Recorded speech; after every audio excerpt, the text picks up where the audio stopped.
This is gonna be the challenging part.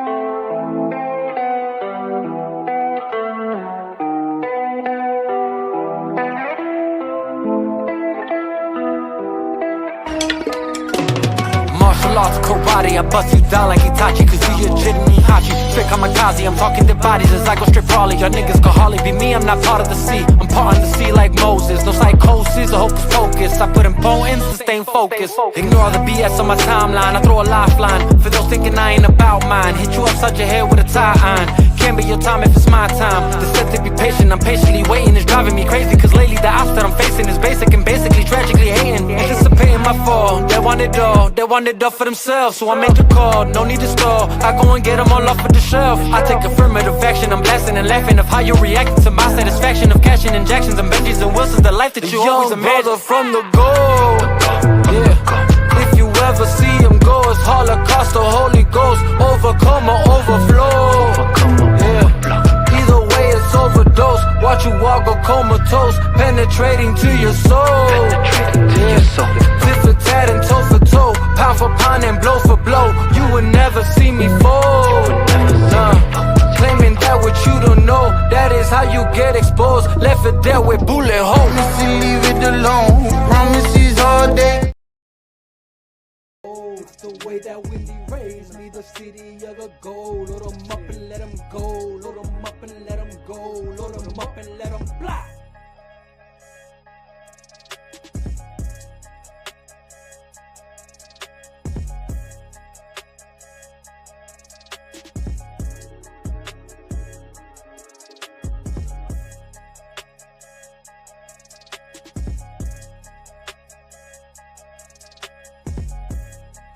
Yo, what it do? It's your boy Eldovino Vega. You already know what it is. It's the Chop Shop.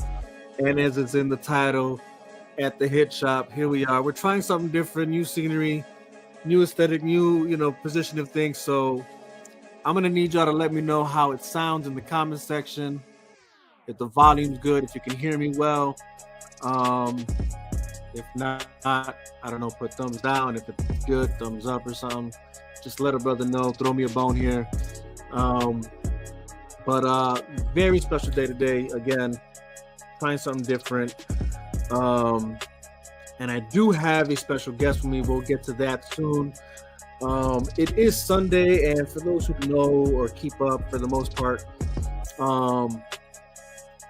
every Sunday, if I'm hopping on to talk about anything, at the very least, since it is Sunday and it's the Lord's Day, I want to leave y'all with like something of encouragement or spiritual growth. And what I'll say is we're all going through it. You know what I mean? We're all going through it. Ain't nobody's life perfect, and you're not alone. If you're whatever you're going through, you're not alone in it. But what you can bank on is that God's got you, and those that love you got you. And if I got you, just know that I'm praying for you, and that's that. So just God bless, be blessed, peace up. That being said, though, I got a guest with me today here that I want to speak to. Pretty much the guy that I owe all my musical endeavors to, or at least the majority of all my music endeavors to. Every hot track you've heard me heard of mine, any, how do you say, even songs that I've done YouTube intros for, that this is the man who's recorded it. This guy is the wizard. He is the wizard behind the mastery of the magic that happens with my music, and not just my music, but plenty of other artists. But that being said, let me go ahead and introduce him already. The boy, AQ Run It Back, Aquality. Here we are in your dungeon or in your cave of mysteries. So yeah, you know what I'm saying? We we're not getting paid for these promotions, but we got some, I guess you could say unofficial unofficial sponsors that are not sponsoring us just yet. But You know, hopefully if this takes off, you know, maybe we'll get sponsored by Yeti at some point. You know, uh, Starbucks, John Deere. You know what I'm saying? But anyways, bro, how you been, man? I've been good. Yeah. Decent, just here, working, staying busy. You always Tryna, staying busy for sure, yeah, dog. trying to, elevate, make this take off, Yeah. from the ground. Hell yeah. Yeah. Hell yeah. So obviously, I mean, I've known you for a hot minute now. So the Hit Shop, I've been a part of the Hit Shop since Harlem. That's, you know, when you were back out on Harlem, and you were probably there even longer than when I finally, I guess, met you there. I mean, and that's not even the first time I've met you, but just saying, to me, that was the, and I could be wrong here, so correct me if I'm wrong. To me, that was my introduction to what you were building, which was the Hit Shop. Because I just, you know, and I may be wrong here, but when I met you first, when you were starting off, when you were still you know, Crib. working out of your crib, Yeah. to my knowledge, it wasn't the Hit Shop yet then. No. Like that wasn't right. Okay. So when did that manifest for you? When did that idea, like, all right, I'm gonna create a studio called the Hit Shop, you know, and when did that start? It started back when I was at the crib. I was just brainstorming for a while, to figure out a name that nobody had, and I kind of like always, like even my name, Aquality, the Hit Shop. It's it's a bar. Like for me, like for my name, Aquality, it's kind of like helped me stay with like, all right, I gotta be A1, because I can't have a name, that doesn't Right, that you don't live up to. yeah, you know what I mean? So yeah, the Hit Shot came when I was, at the crib, and yeah, when I finally got it out the crib, I that's the name I decided to stick with, the Hit Shot, because gotta live up to that, every track that comes out of here, that's what you want it to be. Yeah, that's what I want it to be. Nothing but bangers. Yeah. I mean, so how many years is that then in total from when you first started till now? What would that be? What's the combination of all that? Like since I started the Hit Shop, like a studio, like a real location. Right.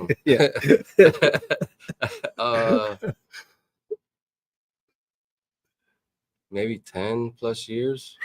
Yeah, 10 plus years. Yeah. I mean, yeah, dude. For somebody who's just seen your growth, it's kind of amazing to see just where you took this. Thanks. Like I said, back when I first met you, it was in your room. I was spitting out of a closet. But I'll be honest, even that little setup you had there, bro, that was kind of tight. You know what I'm saying? Back in the day, as a shorty, I was like, yo, you know what I'm saying? It was a vibe, man. But yeah, just even seeing just the setup now, what you got going on. I mean, even right now, I'm looking at this backdrop. Since the screen right here is for me, and I'm just like, man, that's a pretty cool ass backdrop for the show. It's my old setup. Right. Real setup on the other side. Yeah. I'm more beefed up. Right. So that being said, though, like obviously, you didn't just get all this. You know what I mean? Like it obviously there was a journey, there was a process, there was time invested, money invested. What did that look like? Because for those that are trying to start something, you know what I'm saying, like, or have similar ambitions, similar goals, similar dreams. What was the process for you? You know what I'm saying, like to get here? Well, you got the vision first. Like I've always visualized. Like, damn, I want something bigger, something better. Like it all starts with a vision. But little by little, just because I didn't really have any kind of like guidance, so I would buy pieces of gear that I didn't need, and but little by little, I just every time I got a little bit of cash, I put it to the side and research on what I needed, to start, and as time passes, like the money I was making at the studio, put it to the side and reinvested back into the studio and getting pieces of gear that, that I, researched and wanted to have in my studio by looking at, other people's setup or researching online. Right. But yeah, that's how, came to this. And to me, this still ain't, where I want to be. But, there's other. That's key. Yeah, you get. That's key. Yeah, once you get in the door and you start like getting into gear and like what does what, it's a whole different like ball game. You're looking at pieces of gear. They're like anywhere from $1,000 to $6,000. But like, but each. Yeah, it's crazy, Sometimes I look at, the setups that, some of these guys have. I'm like, damn, how the hell $250,000 for a mixing board? Right. Like, sheesh. But if out of curiosity, just that's kind of pretty much my next question. You're already kind of gauging it, and that's that ballpark. If you had to guess how much you've invested into this, what do you think that number looks like? Man, it has to be over 100,000.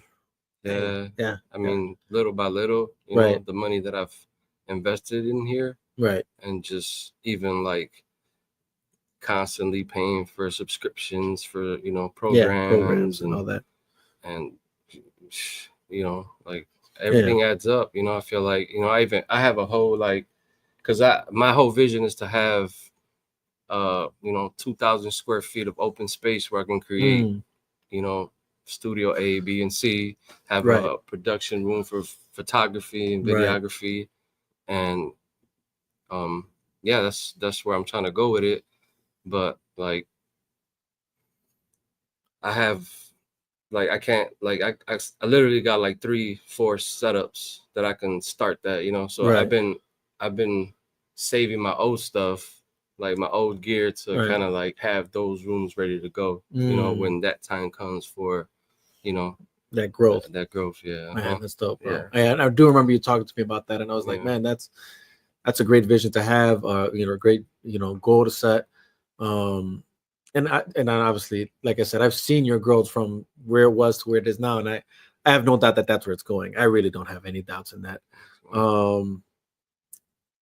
I do. The reason I wanted to stress that is because I feel like, I've come across artists as and producers as as you kind of like move along, life, and it just seems like those that are just trying to get in, they think it's just that easy, like or they're not really aware of like, how much time and money goes into this. And I even more so, not even just that, but even for like the listeners, the viewers, those who do, I guess, support in some form of fashion.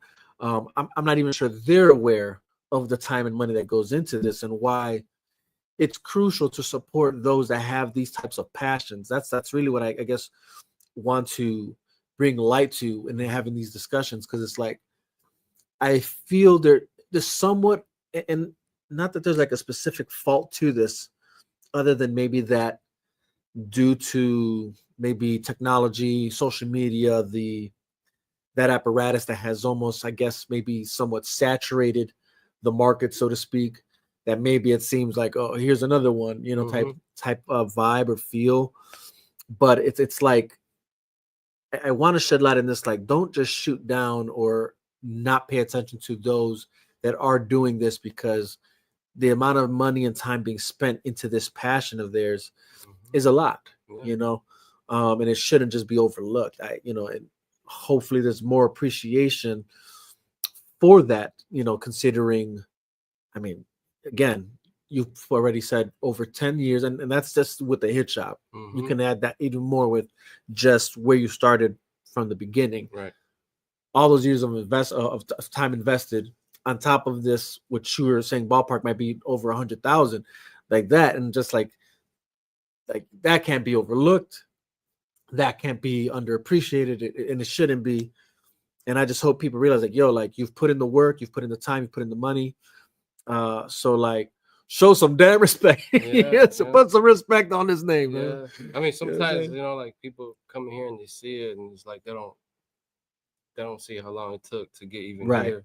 Like, it's a, I'm broke. Like, I just, every chance I get to save up and get that new piece of gear or move forward, that's what I use. It's not like I just got this everything overnight. You know, Right. like Exactly. it's been one piece at a time. You know, Right. and yeah, it's a lot of more time invested in not just getting like gear and because you could have all the gear in the world and music still the sounds like shit. You know what I mean? Like, so it's a lot of time too invested in learning and trying to get better, and I'm still learning. So Right. it's time invested in perfecting the craft and Right. taking it Still to the being next had. level. Yeah. Facts. What would you say? What would you say? Like, what brought you into this? I guess sphere of music, of creativity. What do you think brought you here, and what is it that keeps you going? Well, oh shit. Yeah. So I think I told you this when I was a kid. I had to have such a great childhood. Right. So like, my grandfather had this tape recorder, and I was a desinquieto. I was always running around and for those shit. For those who don't understand what he just said, it's pretty much a child that just can't sit still. Yeah, is always moving around, always touching things, possibly breaking things. That was me breaking shit. So he gave me a tape recorder, and sure enough, he's like, look, you hit this button here and you record it, and then you could listen to it. So that worked. So he gave me the tape recorder, and I had that tape recorder everywhere. That's dope, dude. Yeah, and it's crazy because I didn't know nothing about music. I was, I go on TV, record like there was this what was it called, the box where you like they had music videos late at night. Yeah. So I would record videos of my favorite songs and just have them on the tape, and yeah, I would be with the tape recorder everywhere. And then it's crazy. Years later, like in high school, I got introduced to music, and I didn't think like music was something that was attainable or that you could do, you know. So one of my buddies asked me to go to the studio with him, and when I stepped in that studio, I was like, holy crap, man, this is so dope, Oh, wow. And I remember in my head, I was like, man, this is what I want to do for the rest of my life, Nice. And since then, I've just been doing it, like and it's crazy that as a kid, I was recording shit, and I'm still recording shit, like I was just so fascinated with like, because there's even with like, it's crazy, like with a tape recorder, I would just sit down and put it by the window and let it record. Wow. And it's crazy all the shit that you like tune out. Yeah. Like birds and cars and even like sirens that sound far away, and you play it back, you're like, I didn't hear that. That's crazy, to be able to play that back and listen to it. It's just like so dope to me. Like, that's crazy. For sure. Yeah, no, that is crazy. I mean, I guess you never put that tape recorder down. No. Yo, shout out to Pinzon. What's up, my boy? Appreciate you hopping on. By the way, if at the end you guys have any questions, like let put them in the comment section. I'll address them as we move on. So yeah, bro, that's interesting. When I was young, my grandfather gave me a tape recorder too. Oh, dope. Dude, so it's kind of funny. For me, it was more like I was more interested in technically this for some reason. You know what I mean? It wasn't that I was interested in music. And he bought it for me. So he technically bought it for me because it was like, I definitely how do you say, like, lacked the ability to like pay attention in school. You know what I mean? So the idea was like, take the tape recorder, record the class, and then in case, so whatever I missed in class, because I had I guess I lacked the ability then to like sit still and listen, I guess you could say, or attention span. Yeah. I can at least know, go back and hit the record or the play button, whatever. But funny enough, I ended up using it to like record shows, so to speak. Like we would do like these fake interview sessions with like my guys, you know what I'm saying? Like we'd sit down and we'd have these fake interview sessions, so commentary. Yeah. We'd talk about wrestling, You know, like, oh, the latest SmackDown episode or the latest movie, like, you know what I'm saying? Like, before podcasting even existed, I was doing that with a freaking tape recorder, bro. So yeah, it's kind of funny, bro. That's dope. Yeah, music came more along the lines. Well, music was a thing then, but it was just different. It wasn't like my introduction to music was probably like when my dad like put me onto like his breakdancing stuff, the music he was into, listening to like, my sisters listening to like the freestyle music, things like that. Then eventually like my dad got a guitar for me and it was like, all right, cool. Like that was like that. And then somewhere along the line, I think someone put me onto like just hip hop, like Tupac, Eminem, all these guys, I'm saying, Biggie at the time, this was like and before he blew up type things. It was like those mixtapes and things like that. Jay-Z, Nas, whatever. And I'm like, oh man, that sounds cool, But even then, at the same time, I was still listening to more heavy to rock music because again, my dad was trying to get me in the guitar and stuff like that. But yeah, hip hop slowly like took over my, I guess passion for music. But anyway, so yeah, that tape recorder thing is just really funny. So what keeps you going now? I don't know. Like, to be honest, like, just when I sit in front of that screen, I feel like I just like I go into a whole different world. Like, I mean, you see me when I get in front of that screen, I just zone out. You go to the zone for sure. It's like I'm at peace. Like I feel like, just what keeps me going is just being able to like turn something, a vision that someone else has in their head, and like bringing it to life, and like them telling me, damn, I didn't even expect it for it to sound like this, like just exceeding the expectation that they have in their head, because I don't know, like it's like drawing, like painting, like when you're recording, you got the raw, file or vocals, and even with the instrumentals, and just like splashing different colors into it, and making it sound the way it does. To me, that's what keeps me going. And just like when I'm mixing, like usually nobody says anything till the end, and then when I turn around and see their face, like, holy shit, like, to me that's what keeps me going. Hell yeah. Just being able to because you're touching people with music, like so that's what keeps me going. That's dope, man. I mean, and then for someone who's been in that experience with you, for sure, that's what it feels like, being proud of something, like damn, we did that. I mean, hell yeah, it feels good. Yeah, it definitely feels good. And then once you hear other people's opinions on it, and they're obviously seeing what you put out there, like they're getting it. It's doing the exact job it's supposed to do, so to speak, or it's tapping into the very nature of whatever it is you were tapped into when you did it. It's a dope feeling for sure, man. Especially like when you're playing it to people that like are consumers, or like that don't know nothing about what it takes to make it sound like that, and getting a an honest opinion from somebody that doesn't know what it takes to get to that, even like damn, right, dope, No, for sure, dude.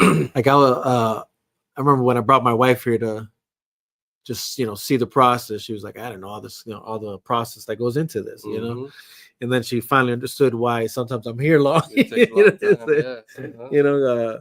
That was always like not always a thing, but it's for sure like, man, why are you there so long? Because I think people don't really realize like what really goes into this, and that's that. This is just I don't want to say just this is, but this is a moment of the process, right? Like there's a lot more that goes into this that, I guess is up for discussion, which is like, how do we, again, going back to that oversaturated market, right? Due to the online experience, what challenges have you found?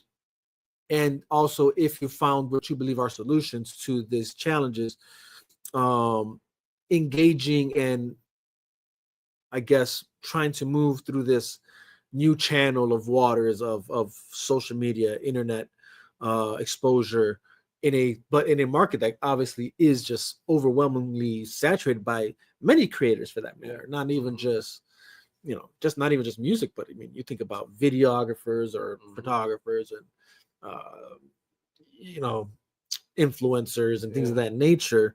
What challenges do you believe you've come across, and what do you believe has been like your solutions to these challenges?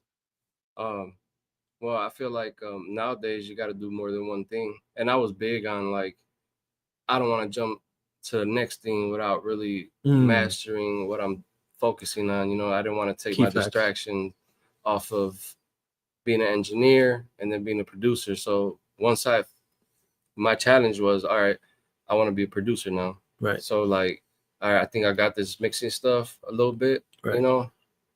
So now let's jump into the next thing.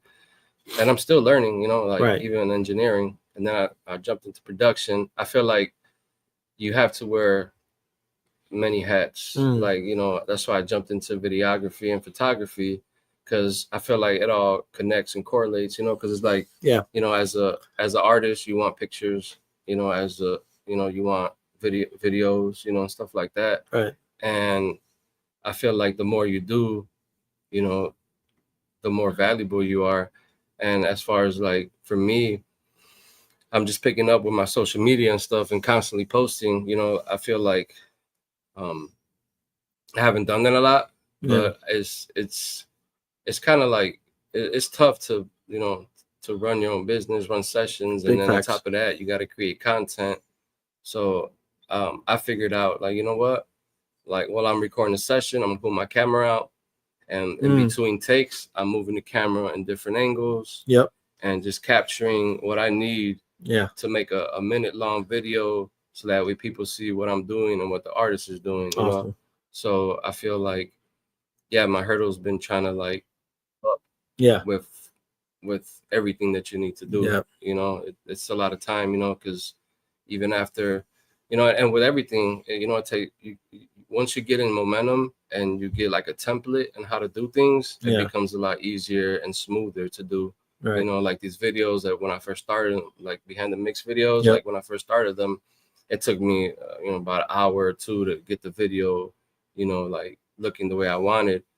But after a few that I did, now I got a template, and it's a lot easier to just cut and, you know, and get a dope video out, you know what I mean? And it's good, you know, you got to promote yourself. You know, that's the key part, you know, like a lot of people think that people gonna know who you are just because you know you put a song out or you do, you know, like, you know, it doesn't work that way. Doesn't work that way at all. You gotta continue to be consistent and push it out and do creative shit that, you know, it's outside of, because, you know, the music shit behind the scene is kind of boring. People don't want to see all that, you know. So if you could give them a little just snippet of a song or what you're doing, you know, it's more intriguing. They're more likely to watch a minute video than a whole 2-hour segment of session, you know. So I feel like that's been the hurdle for me, having to learn these different things like videography and photography, and kind of like being good at it, because I don't like doing something like half-ass. I don't like getting into something and it looking corny, or like, you know, like I feel like my, you know, quality matters, you know, like it does with sound, with video work, you know. You can't do a raw ass video and then the next thing you upload is some trash that, you know, it looks like you made it on iMovie, or you know, like so I feel like that's hard too, like to always do something better than what you did, you know, how to level it up and make it look or sound better, you know. That's the tough part. And social media is a big part of, you know, my business and how I run it. So, you know, it's a lot of multitasking and having to sit down and on my off time and kind of like, you know, keep pushing content out. Man, it's funny because that's did you see this coming here? You know what I'm saying? Like, you know what I mean? Like, when I first started rapping, right, as a teenager and thinking that this is going to be the dream, I never thought, like, I just didn't see the whole internet thing being part of the game. You know what I mean? Mm-hmm. Like streaming. You know what I'm saying? Like, Yeah. it low key, it's like it's been good and bad. I feel like, it's like good because it's easier to get your music out there, but bad because now everybody could do it. Mm-hmm. So it almost seems like, how do you tell who's doing the work? You know what Yeah. I'm saying? Like, who's actually like, um, you know, deserving, I guess, Yeah. of having music out there, because it's like Yeah. there's a lot of, like, I mean, I don't, Well, I feel like you know, I'm pretty sure you've gone. I don't even. It's hard. I be on my phone and my files folder listening to the music I create here, because like a lot of the right, stuff that I hear, I'll be like, man, how the hell, like this is right, crazy. But when you do run into something, yeah, you're like, this is good. yeah, And yeah, that's the difference. There's a yes, million people doing it, right, but the ones that are doing it good right, and sonically good and everything, video work, everything, I feel like for me, I appreciate that more. And just like yeah, when you're hearing something that is good, you know what yeah, I mean? Like this is fire, like you listening to the bars, you listening to the content that they're putting out, and hmm, that's how I feel like it's good and bad. Like there's a lot of people doing it, yeah, like, but the people that are really doing it for real and yeah, that are really good are gonna stand out. for You know what I sure, mean? for sure. No, that's facts. I feel like that, and I feel like that's become more true in the more recent years. I feel like there Mm-hmm. was a moment where maybe because it was just like oversaturation, Mm-hmm. and then there was this new concept of, um, you know, social media, like however Yeah. you run that actually might get more attention for you more than your Mm-hmm. actual music. But Yeah. because people already kind of vibe with your social media Mm-hmm. presence and apparatus, Yeah. somehow like, oh, I'm gonna listen to his music, whatever, and or hear Mm-hmm. music, and it kind of was like hand in hand. It Yeah. still is that, I feel, but Mm-hmm. like now I feel people are like, if I'm gonna, I feel like people are getting more the idea of like, I'm only going to give my time to that which is worthy of my time. Yeah. I feel like that's kind of where it's kind of going back to. So Mm-hmm. I think you're 100% right. If artists are really working on putting something great out there, producers and engineers actually, putting their best foot forward and everything they're doing to get the best sound out there, Yeah. then it's going to be those that stand out. And I mean, even when you're scrolling, like I'll scroll and I'll Yeah. see reels and shit, and then Yeah. there's always one that I'm like, oh, It gets, yeah. this is good. Yeah. Like Facts. Even when it know, comes to that, you're right, yeah. 100%. Yeah, that's interesting because yeah, same here. You can. It's funny because again, yeah, we're in a era where social media, or like, things like TikTok, Mm-hmm. YouTube Shorts, whatever. Even IG has its versions of that, Mm-hmm. where like you'll scroll down, but it's the ones that really offer something. You know what I'm Yeah. saying? Whatever it is you're looking for, Yeah. too, could be that. And I feel like even like with everything, like music and everything, it's about invoking emotion. Yeah. So I feel like there's a lot of gimmicky shit out there, but like, if it works, it works. As long as it doesn't take away from what you're trying to Accomplish push. or push out there. Yeah, Yeah. you know what I The mean. But message. yeah, I feel like with everything, I mean, with music is about emotion. Like sometimes I can't even be on social media because everybody's a fucking what is that called? Motivational speaker. Motivational speaker. And I'm here, like, damn, everybody doing good. Everybody living right, yeah. I'm the only one. Right. Like, fuck. Right. It's funny you say that too, because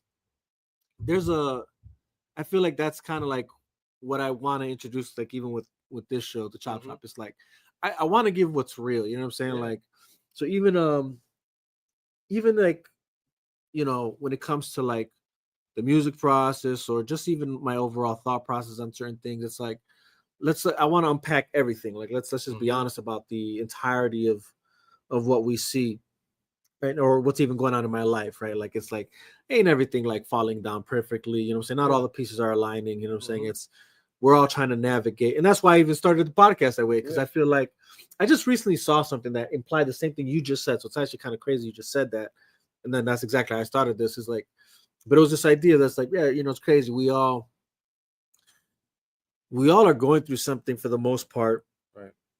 And we're trying to navigate life as hard as it is, and we all either have quote unquote either dreams or goals that are sometimes seem unattainable, things of that nature. We might be having like or maybe we ourselves fall short of the very goal we set for ourselves, and we beat ourselves up for it. And and all that's probably rightfully so. You know what I'm saying? Like, hey, well, yeah, you should kind of be hard on yourself, so to speak, but at the same time offer yourself some grace, because you know nobody said this was easy. You know what I'm saying? Right. None of it's not really ever easy. It's not easy until it finally is the habit, like you said, where you do it long enough that everything is kind of like second nature. That's when it becomes easy. But prior to that, the beginning of it all, like where you're really trying to implement this new thing, whether it's like again a passion or a just a goal, on like fiscal responsibility, physical responsibility, emotional, whatever the case may be. It's not easy. And yeah, you would think watching a lot of these motivational speakers that you're speaking on, or people that have something to say, like, oh, everything's peachy. And it's like, no, it's not. You know what I'm saying? It's not really. And it's not that easy either. Like sometimes people claim like, oh, this is the solution, this is what it is, and it's like everybody's road is different. Yeah, everybody's road is different. You know what I'm saying? And for him might not work. Might work for you, exactly. And and there might be some truth to what's being said, but it doesn't make it the overall truth. That's easily applicable to each and every person.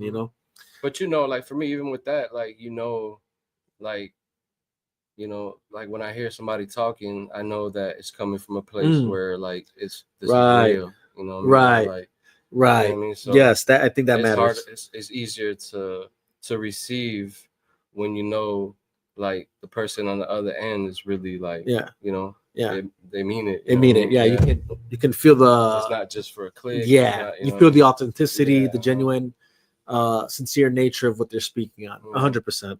And I feel that even translates into the arts, right? Like whatever it is that's being put out there, whether it's music, movies, videos, creative videos, whatever. Even like when it comes to comedy, I think the joke itself, I feel the ones that are more genuine are the ones that receive better, you know what I'm saying? I guess reception. But with that being said, right, like on that note, like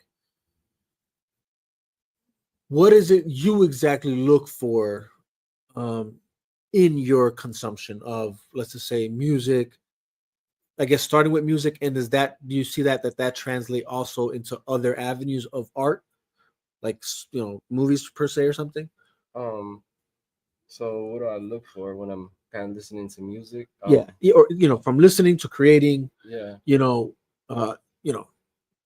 From actually that's what I should say. From creating to consuming. Yeah.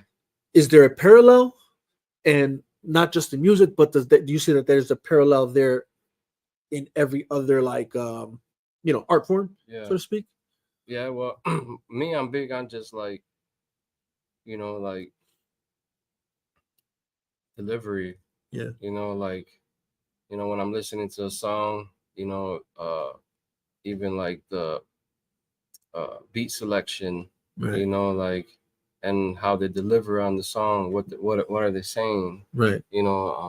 Because sometimes, I mean, quality and music is is important, but sometimes like the message and just whatever it is that they're doing is more powerful and it outshines all that. You know what I mean? Yeah.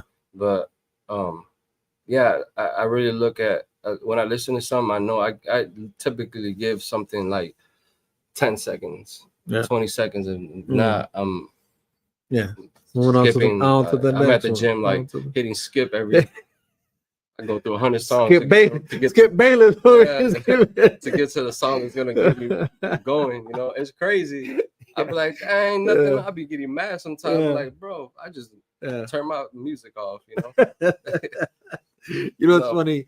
I don't know if this is your take on this, but personally, like, I don't listen to much music simply because I don't like I don't want it to affect my creative process. Right. Like I want my music to be as genuinely my own, than it is, influenced by something else I've heard. Right.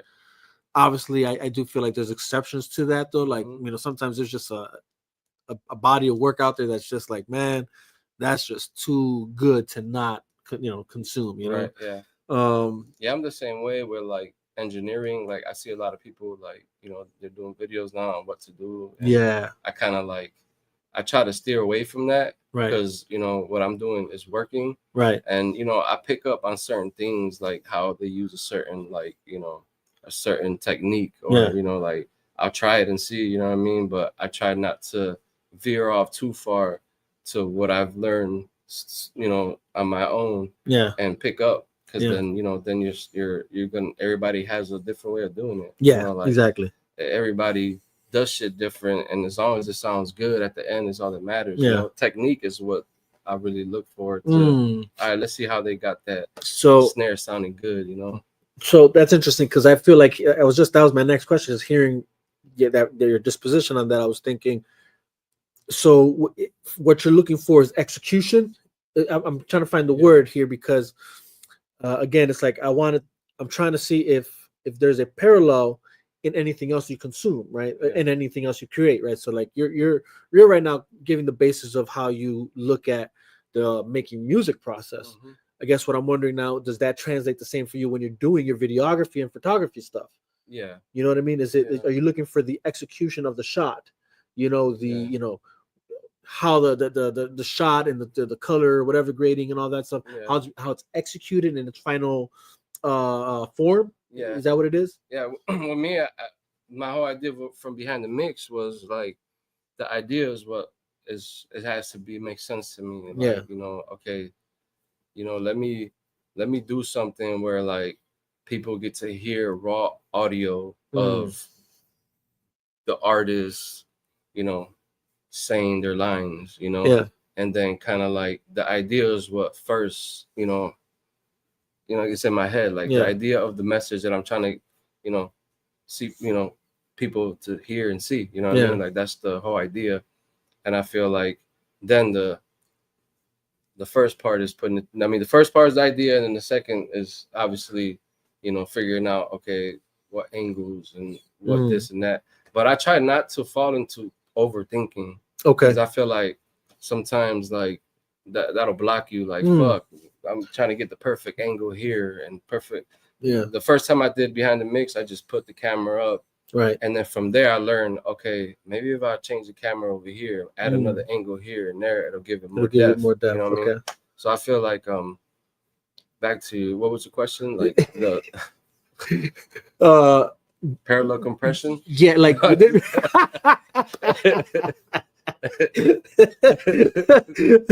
mean, I guess it could be that too, but no, it's like the parallel, comparing if there's a parallel between what you're looking for when you're creating and consuming between your music and your like what you do on the videography side, and does that translate to you? Is what you look for in your creative process what you're also looking for when you're consuming, whether it's music and or videos, movies for that matter? Because I'm sure as a videographer, movies I'm sure play a big part into your intrigue of it all. Oh yeah, man. So yeah, I guess that's what I'm asking is there a parallel between all of it? Yeah, I think so. You know what I'm saying? Yeah, I think it's all connected. I feel like it all coexists with whatever you're doing. Because like sometimes I'll like I try to watch when I watch a show. Yeah. Before I watch a show or I do anything, I try to remind myself like I want to pick up something, dope that I can implement in something that I'm doing. Facts. You know what I mean? So yeah, I mean, just the people that do it at the highest level, like it's crazy to me. Like, I just finished watching that show and the show's kind of crazy. Yeah, but you got to dumb it down. Like they exaggerated what was going on, and everything that's going on in that show. It kind of like it's if you really like dumb it down, it's like everybody got issues and relationship issues and problems and shit, and everybody's kind of crazy in their own way and trying to find. Everybody's out looking for love.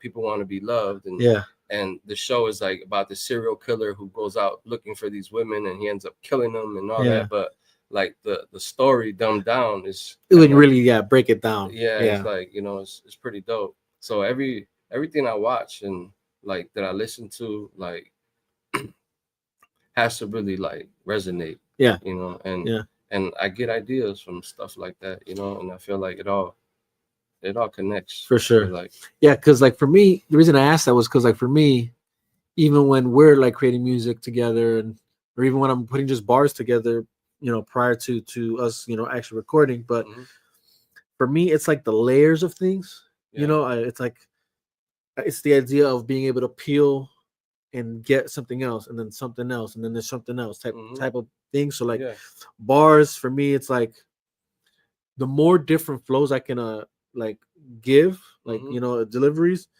the more you know, like if that's something I can execute in a track, I'll do that because I like that. I like to, it's like a range, so to speak. It shows range. It shows, you know, nuance and complexity. Same thing with like the metaphors, versatility. Yeah, exactly, versatility. You know, same thing with the metaphors and the similes and you know the hyphens and whatever, all that stuff. In the process of creating just the lyrics, that in itself I like. You know what I'm saying? And then for sure, even messaging, like what am I saying? You know what I'm saying? And can I possibly be saying more than one thing? That kind of correlate because there is a line that can, you know, in a sense, go through each thing that I can, I guess, display. Right. So like let's just for instance that No Love track, right? Like it's speaking about many types of ways of not receiving love, right? Whether it's feeling that there's a lack of love and support in general for what you do passionately, what you're passionate about. Whether it's that there's a lack of love coming from, you know, friends, you know, people that you fuck with, right? And then like at the same time, that also can apply to family. Like where's family at in all this and all that, or relationships like that, you know? So like that, those type of things, like I like, you know, where it's like when you can get fed more than one thing, you know, from art, that's what I look for, or that's what I look for to try and achieve on my own from my music and stuff. And then so even on the producing side of things, like that's what I like seeing and hearing is like the layers of things that I see get put into it, which that's why like even watching you do your thing, it's like, oh shit, okay, cool. Like I see what you're doing, you know, and it's like I like that. But then I see that also translates to what I like to consume. Like the artists that grab my attention on music side, it's that it's the layeredness of what they're putting out there. You know, whether it's, you know, again, on the production side, what I'm hearing, what I'm picking up, the sound, and then the lyrics and things of that nature. And then I find that that's also what I like in, you know, movies. You know what I'm saying? Like it's like I like layers. I like being able to peel many things from just this one product. You know what I mean? Like I can, you know, we and you haven't had this discussion plenty of times, that's why I have such an affinity towards like Zack Snyder and his films, you know, something like I can go back and watch. Like even today I was watching, or last night and today I was watching Man of Steel, and I'm still getting like new ideas, like, you know, revelations, so to speak. Like, man, holy cow, like wait, what about, you know what I'm saying? Like I like that. I like when my mind is not necessarily challenged, but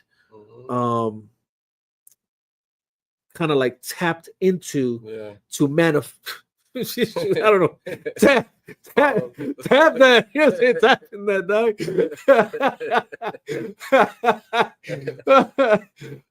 Snap. I just to me it's like I keeping things like simple and perfecting that, like, you know, helps to like kind of like do more. I feel like if you could perfect, sometimes less is more. Less is more. Like if you keep things simple and like perfect that and make it sound like dope, or even with videos and stuff, like, you know, like sometimes I watch videos and I'm like, man, like there's too much going on this, you know, like I can't really pinpoint what the heck is going on. I feel like keeping things simple, because even in the industry now, when I listen to music, it's basic, great quality, and just there's hardly no effects. You know, it's just clean. You know, like it's simple. You know what I mean? Even like, you know, videos too. Like a lot of like dope videos are just simple cuts and just dope.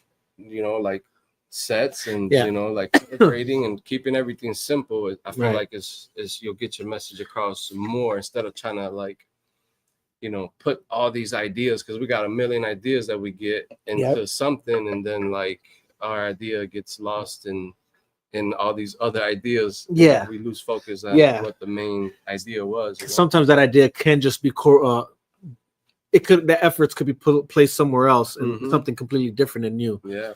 I feel like that's why if you are going to, like I said, if you are going to have it layered, have it make sense. Yeah. Like, don't just layer things for the sake of layering it. You know what I'm saying? Yeah. I've heard plenty of beats that were like, yo, you're doing too much here. You know what I'm saying? It's like, you know, or even like just a song in itself, production wise, where it's like, all right, there's a lot going on here. And I'm just not sure the wavelengths are on the same frequency as, you know, whatever is the initial intention of the song or something like that. And it's like, I think you're just doing too much. So yeah, no, sometimes for sure less, more, or actually no, it's not sometimes, it's just less is more. And then in the sense that like in doing less, you have more opportunity to do more in a sense, right? So like, like it's like, again, on the lyrics side of things, you know, and what you put like message wise, have it make sense, but like all in one thing. Like don't I used to like hate, don't be all over the place. Yeah. Like for instance, constructed, like you know, show me some construction. Right. That's the word. That's the word right there. Construction. I need to see that you actually constructed something here. Like, this is a hot take, but for instance, like a lot of like Lil Wayne's songs back in the day, the mixtapes, and even like some of the ones like the one he had like with Joel's and stuff like that. Like, I remember hearing those songs. I'm like, yeah, it's like the bars are dope, but like there is no like actual substance or essence to the music, to the song itself.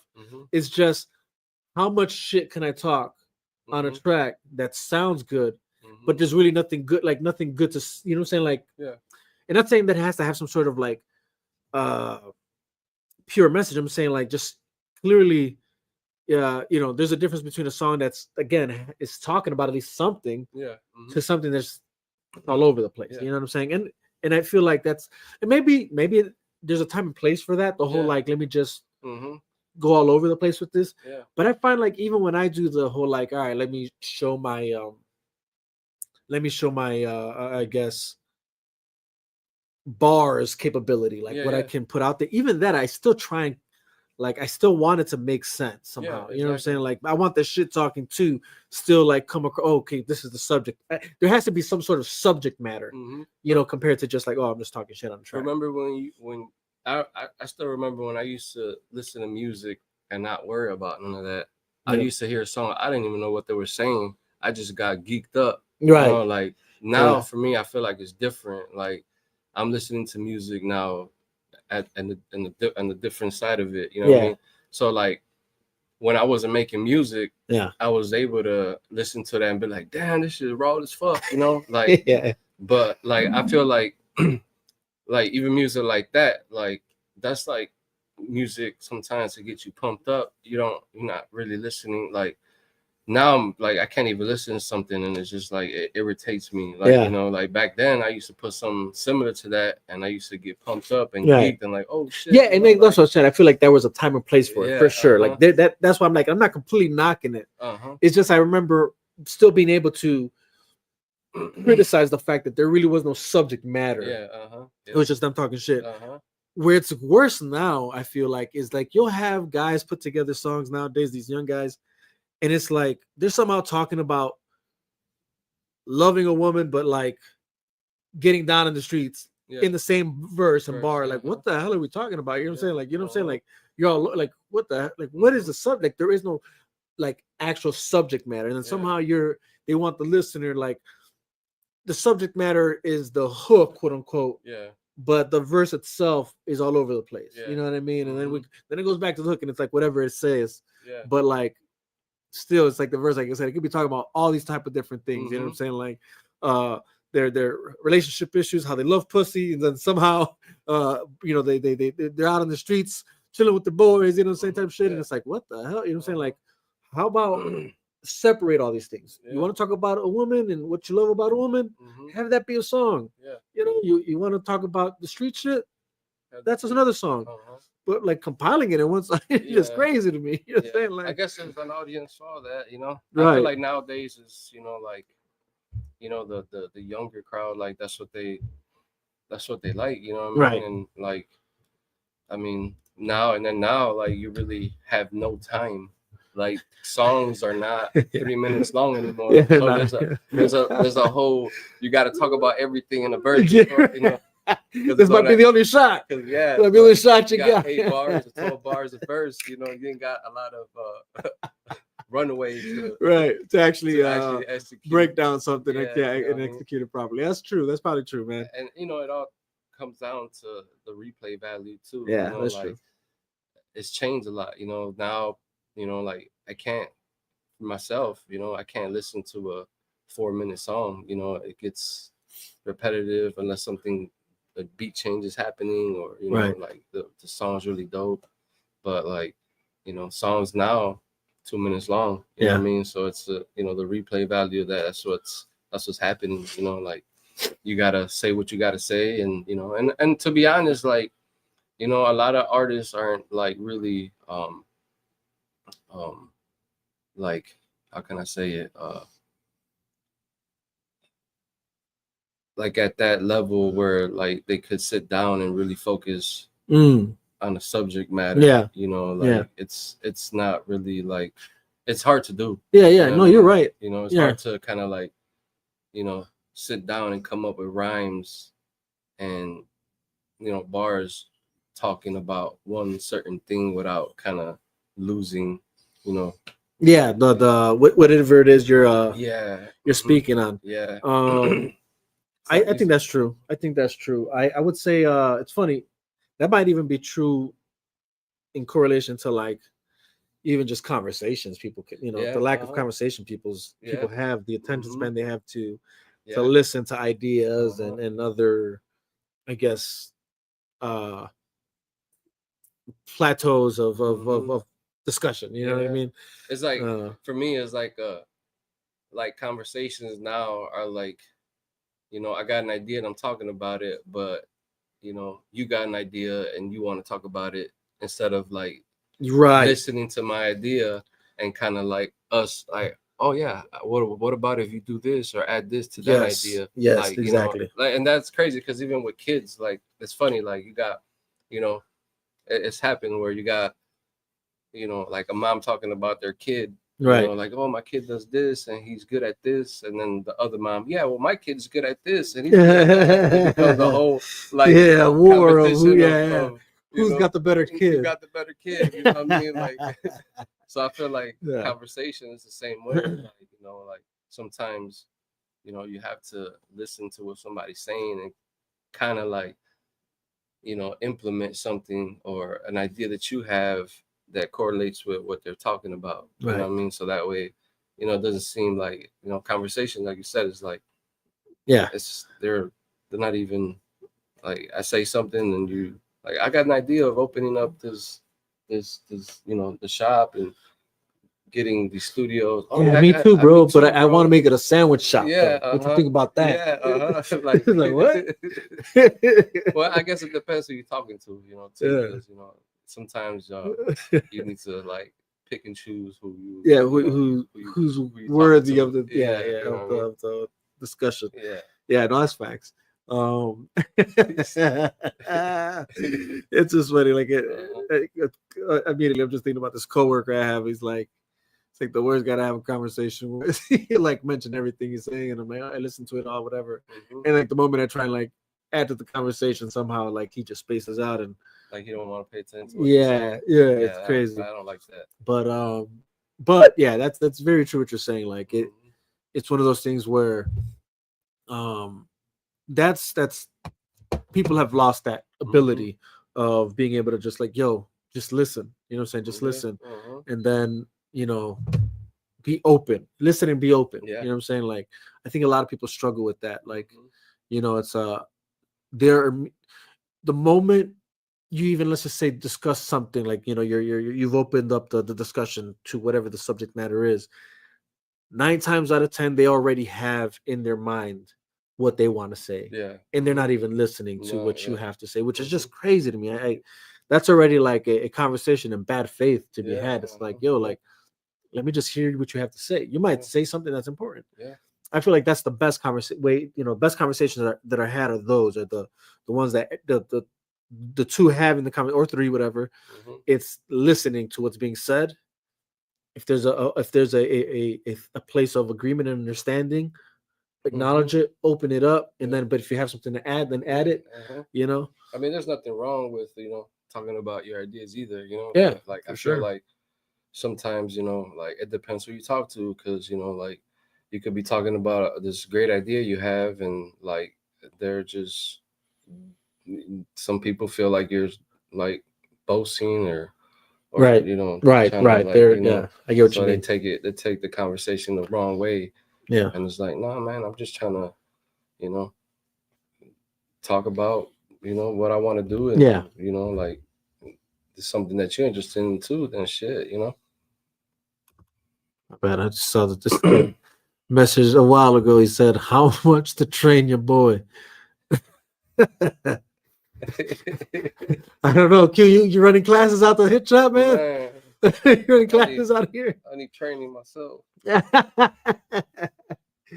Still running with the training wheels. Yeah, I'm learning. Yeah, that's funny.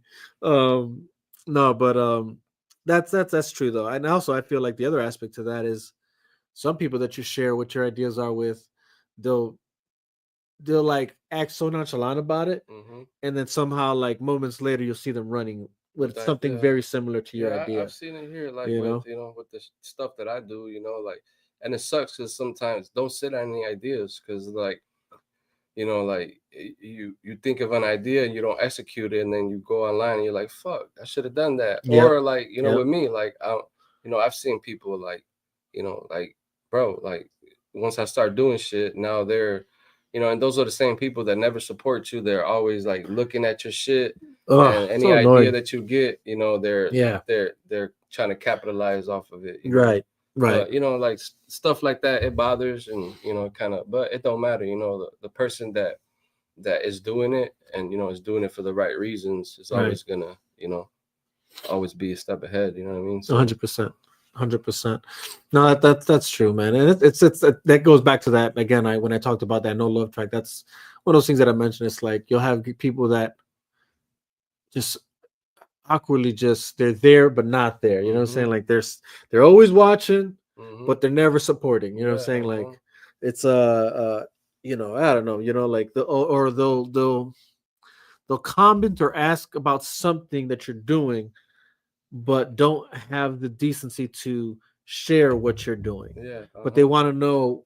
They'll ask you personally about what it is. You know what I'm saying? It's like, all right, dude. Like, where'd you record that? Yeah. It's like, well, what about the song? Like, do you like it? Yeah, do you like it or not? Like, and if you do, like, why don't you share it and share why you like it? You know what I'm saying? Like, damn. But and that's that concept of that no love track. It's like, yo, like, it's just no love. And I feel like, and I feel like it's just like a heavy Chicago thing. I could be wrong there, but I feel like just Chicago's like that, like, I don't know, like you see other cities and it seems like they have more of a love for the game type thing, like, I don't know, I don't know, am I right there, or like, I don't know. I feel like every city always says that nobody, I feel like that is in anywhere you go, like your own people don't ever support you, nobody fucks with you until somebody does, you know what I mean? Like, I feel like when I was, first starting, like, my, the people I worked with, and nobody ever, from the circles that I reached out to, nobody ever wanted to work. You know what I mean? I invited people to the studio, nobody came. But as soon as, shit started going up, all of a sudden those same people, like, what's up? Let's do a session. Let's do that.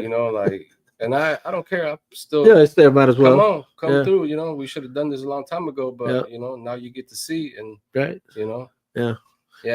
get a lot of that shit. Like, sometimes guys come in here and to see how you do your shit, and they're here for like a little bit, and then they dip out and try to run with the shit that they see. Like, it's all part of it. I'm learning now how to, like, like, how can I say it? Like, kind of like be content with myself, you know, and be confident. You know what I mean? Like, there's difference between being cocky and confident. You know, like you know, I'm confident that you know you could put an engineer next to me, and I'll fucking dog his ass. You know, like, come on, give me that song. I bet you it'll take you a week to get the mix that I get done in 3 hours. In 3 you know, hours, that's yeah. how confident I am now with my ability of what I'm doing. You know what I mean? Like, and you know, you give that song, and then to me, it's cool. You know, because you could give that the same song to 4 different engineers, and it'll be 4 different, you know, takes on you know the idea that you know that they had or you had. You know what I mean? Right. But yeah. Low key, I just realized that there's people on IG that I definitely missed, and but the live videos on IG end after an hour. So, but I want to get to some of the questions here. You have Shakespeare 4040. I don't know if you're familiar with that person. Says, can we ask AQ what is his next step in his musical evolution? Well, I'm still trying to master this production stuff, and you know, I want to be able to, you know, my thing has always been like artist development. You know, I want to be able to, you know, get an artist to where they need to be and show them how to properly, you know, like execute you know, a project, and Right. how to like, you know, I'm still learning that part too, but my evolution is as far as like, you know, I just want to be able to, in the space I have now, and you know, like we talked about, have a Right. space where you know I could do classes for like kids that want to learn, and you know, and be in this music scene, you know, earlier than what I started. You know what I mean? And you know, possibly, you know, mold the next big engineer or producer. You know, like, Right. you know, and me still be doing it. You know what I mean? Evolving and growing with them. You know what I mean? Right. So yeah. For sure. For sure. I'm gonna see if I can. Is there a way to redo it? Yeah, that's what I'm gonna try to see if we can re-hop back on IG. That way, they can at least follow through, at least where we left off. Yeah. Bam.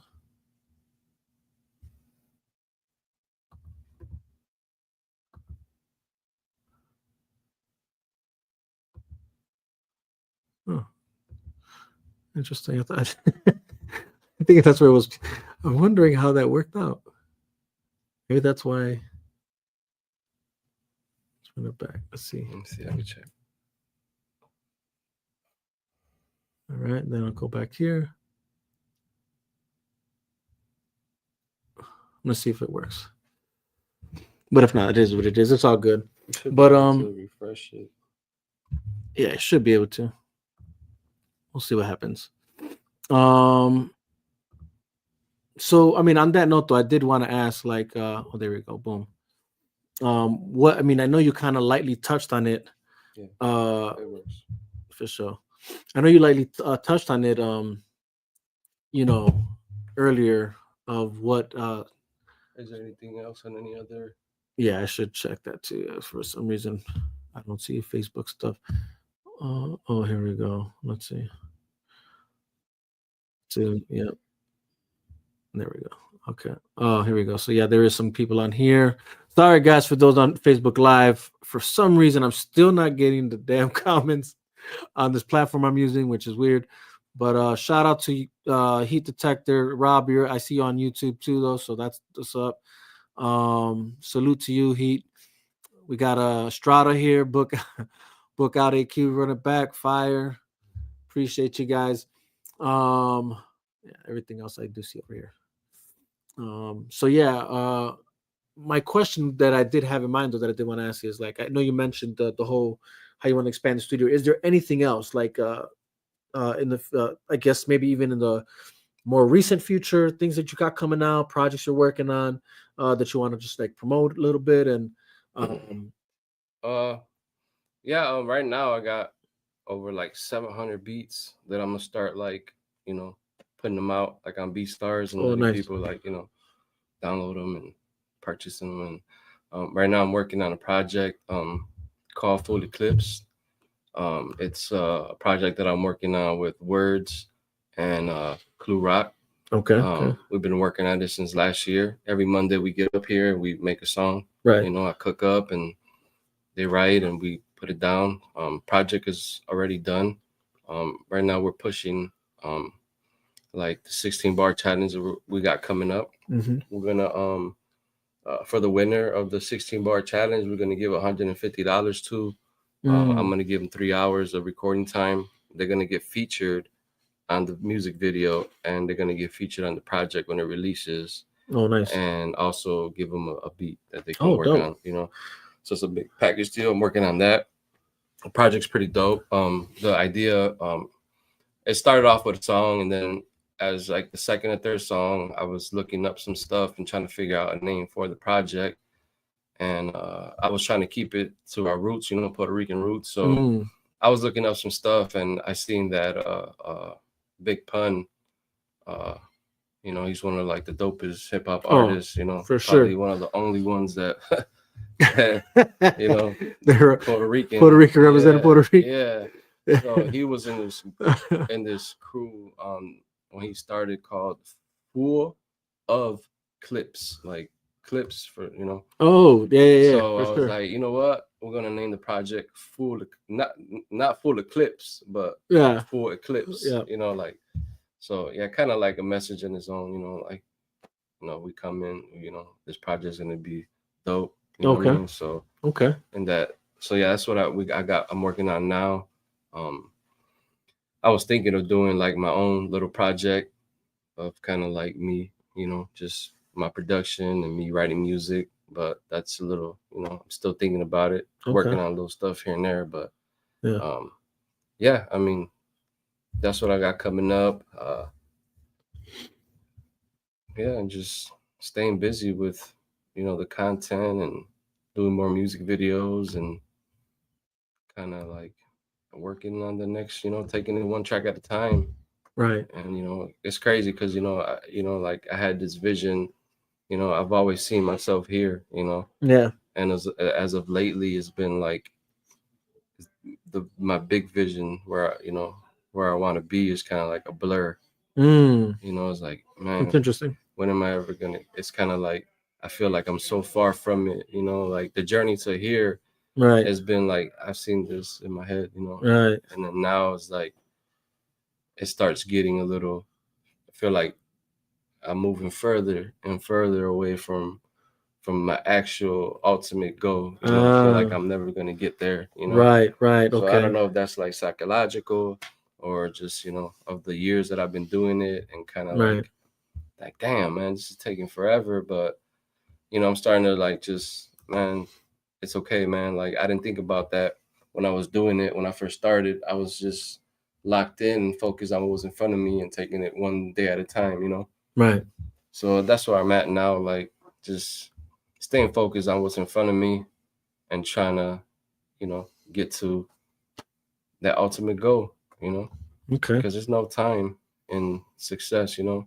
Oh, no, that's for sure. Success will come tomorrow, you know, and success is how you weigh it, you know? Like I've done so many recordings and worked with so many artists, you know, I've been blessed to be able to, you know, to still continue to do this, you know, at a high level. And I feel like, you know, like that's successful in its own, you know, like I've been able to get artists in here and work with all types of different artists. And, you know, a lot of people, you know, that are doing this, you know, probably don't have that opportunity to be able to work with as many artists as I've been able to work with. Right. Now that's again, like I said, from somebody who's seen you from the beginning till now, it's like I gotta say, like, and that's why I even said earlier, it was like there's no doubt in my mind that like whatever the vision is going forward, I do see it happening. I think it's just a matter of like, man, if we get just if we're all on board, you know what I'm saying, we're all, you know what I'm saying, just on our P's and Q's, just you know, to see the vision through. Then I don't think anything's gonna stop us there, bro. And I feel like, you know, like more than ever, I'm realizing that, you know, you can't do everything alone. Right. You know, I was at this it was the video thing yesterday, and this guy was talking. That's the only thing I really picked up from. He's like, man, get yourself in go hard. He's like, like even if there's one person in the room, like always give it your best. You know what I mean? Because there's a power of one person. Like you don't know who that person may know that might put you and take you to the next, catapult you to the next level. Facts. So if you're half-assing shit because you don't have the people, you're never gonna get there. You gotta go hard with everything that you do. Yeah. Because you never know the person that you're working with or that you run into may know. Like he was just saying like this is the power of the one person. Like Right. that's all it takes for you to get to the next level. And even if you're in a room with two people and you're doing something, like go hard. Because if you go hard now, you're gonna have 10,000 people that right out of nowhere. It's crazy, and it's true. Like a lot of people want to be at the 10,000 mark, but don't put no work into it. To even get there. Yeah. So it's like get. I'm trying to get myself in rooms where I'm around people that do the same thing that I do. But it's hard, because like everybody's got their game plan and and they're Facts. And it's crazy because I've reached out to a lot of engineers, right? And when I first started, and they there was only one guy that came through, and he was like, and the person that you would least expect to even come through and talk to me, like right. You had all these other engineers that I was looking up to, and I was seeing what they were doing, and I was reaching out, and they weren't giving me time of day. I hit up the guy that's popping in the city, that's everybody knows who he is. I hit him up, and he's like, sure, man. Came through and like showed me the stuff that motivated me, him when he started, and he's seen that I didn't have much, right. But he kind of like, look, man, this is my journey, this is what I did, these are the videos I'll be watching, like hopefully it helps you. You know what I mean? And interesting. I feel like it's hard to find that now, and I feel like I'm the same way. Like anybody that ever asks me to come to the studio or check out shit, like I'm more than I got my arms open. I'm not trying to gatekeep and trying to stop somebody from getting to to where they want to be. You know what I mean? Like if anything, I would like to help and be part of that. You know what I mean? Yeah. Part of their growth. You know what I mean? But everybody's intentions are different. Right, and like, I feel that goes a long way too. Yeah. Yeah. Whether that's through that person itself, or I feel like I'm a big believer in I'm gonna say karma, but like what you do unto others is what you receive. You know what I'm saying? Like so the more you give, the more you receive. Yeah. I mean, and sometimes it doesn't come in the form that you thought it would. Like, and sometimes it just doesn't come when you thought it would. But but if you continue on that path of graciously giving, then graciously it'll come back to you one way, shape, or form. Yeah, no way. Like I don't know, there's people that a lot of people are like that, where they just like see an opportunity, they're opportunists, and they use people as a stepping stone. You know what I mean? And at the end of the day, that's just your personality, and that's who you're gonna be, and people are gonna read that and see that and not fuck with you. Like I'm cool. I'm good with everybody that I fuck with. I'm honest. I'm here. When we set a session date, unless something happens, like out of the ordinary, then but I'm always here acting, and I always give everybody 200% of me. It don't matter who's in front of me, what their following is, what their catalog looks like. I'm going above and beyond for everybody. Facts. Not I mean, and that I can say it, like I've seen that for myself, so I could definitely attest to that for myself. You brought up inspiration from other people. I guess in my mind, who, I guess big or small, but maybe more so big for people who might not know, I guess the more smaller people that may have, not smaller like in the sense, well, famous to not famous is probably, I should say, not like big or small.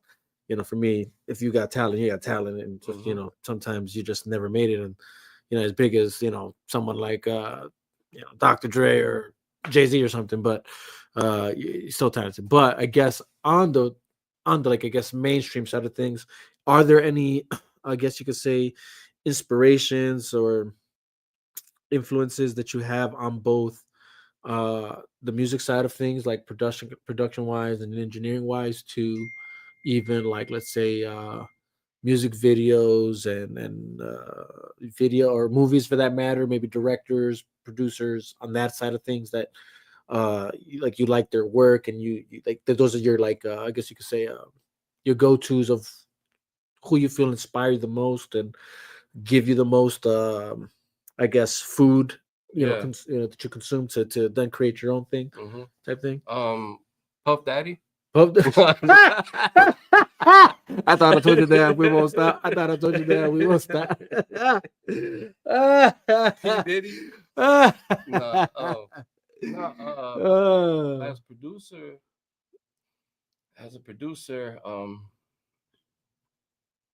I say Timbaland.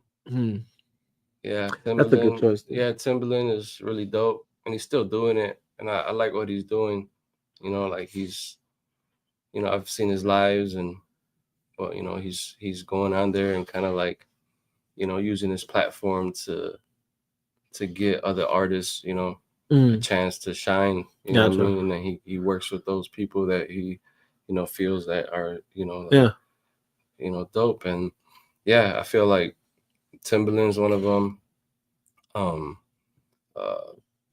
Video work. I would say Diamond Visuals. Like I know him closely, and Diamond, yeah, for sure. He's a really good kid. He's humbled, and he's always like, even if he's in the area, he'll stop by the studio, say what's up. You know what I mean? Like he's a really good kid, and he's like his work speaks for itself. You know what I mean? Oh, definitely. And he's shooting. I remember when he was shooting when he first started. Like right. Shooting with a regular Sony camera, doing crazy shit, and like now he's on a whole different level. So like seeing his growth too, like it's dope. You know what I mean? And knowing him and knowing the type of person he is, he deserves it. 100%. 100%. It's definitely, it's one of my influences too. And as far as like like movies and stuff like that, like I don't know, your guy, the guy you like, the Snyder guy, Spider, Zack Snyder, what's Nah, he's pretty dope because he's like, like he don't give a fuck, like like about I'm pretty sure that he does his art the way he wants to do it, and he don't care like what anybody thinks about it. That's a fact. That's a fact. So I feel like that's the way. And another one too, his name is Rick Rubin. Like he don't know shit about music. But he knows it sounds good. He knows how to put it together. And I feel like he always says like, whatever you do it for you. Don't do shit because it sounds cool. Somebody else doing it. Like, you know what I mean? Like do what you sounds good to you. Stick to what you want to see. What you like don't care about what people think about it. As long as you like it, then it's good enough. And then it'll translate. You know what I mean? Right. Because if you're doing what everybody else is doing, then then how are you gonna stand apart? That's I mean, I'll be honest, that is the reason why I do on the movie aspect. That's why Zack Snyder is my go-to. I just feel he's doing things differently than everybody else. He's not the only one. Like there are just those auteur type directors that I feel just ride their own lane. What I'm saying? Snyder's one of them, Christopher Nolan's another. And those are guys that when you see their flick, they did it even without the credits. Without the credits, already. For sure. That's what's big. Like even like with Timbaland, like you don't have to hear a drop from you don't. You know the moment, and that's for a lot of them. Like I know already when I'm hearing a Neptune's, Pharrell type production. You know what I'm saying? And even Kanye West. I know when the Kanye West production, like, oh, this is Kanye for sure on here. They have their own signature and style of doing things. For sure. For sure, man. Man, I feel like I covered everything. I feel like I covered everything I wanted to ask. I think that's about it. But apart from that, I guess I would ask, like, let me know, where can people find you? Like, like, what's your more prominent, like, I guess, place for people to find your work and what you're working on? Pornhub. AQ running back.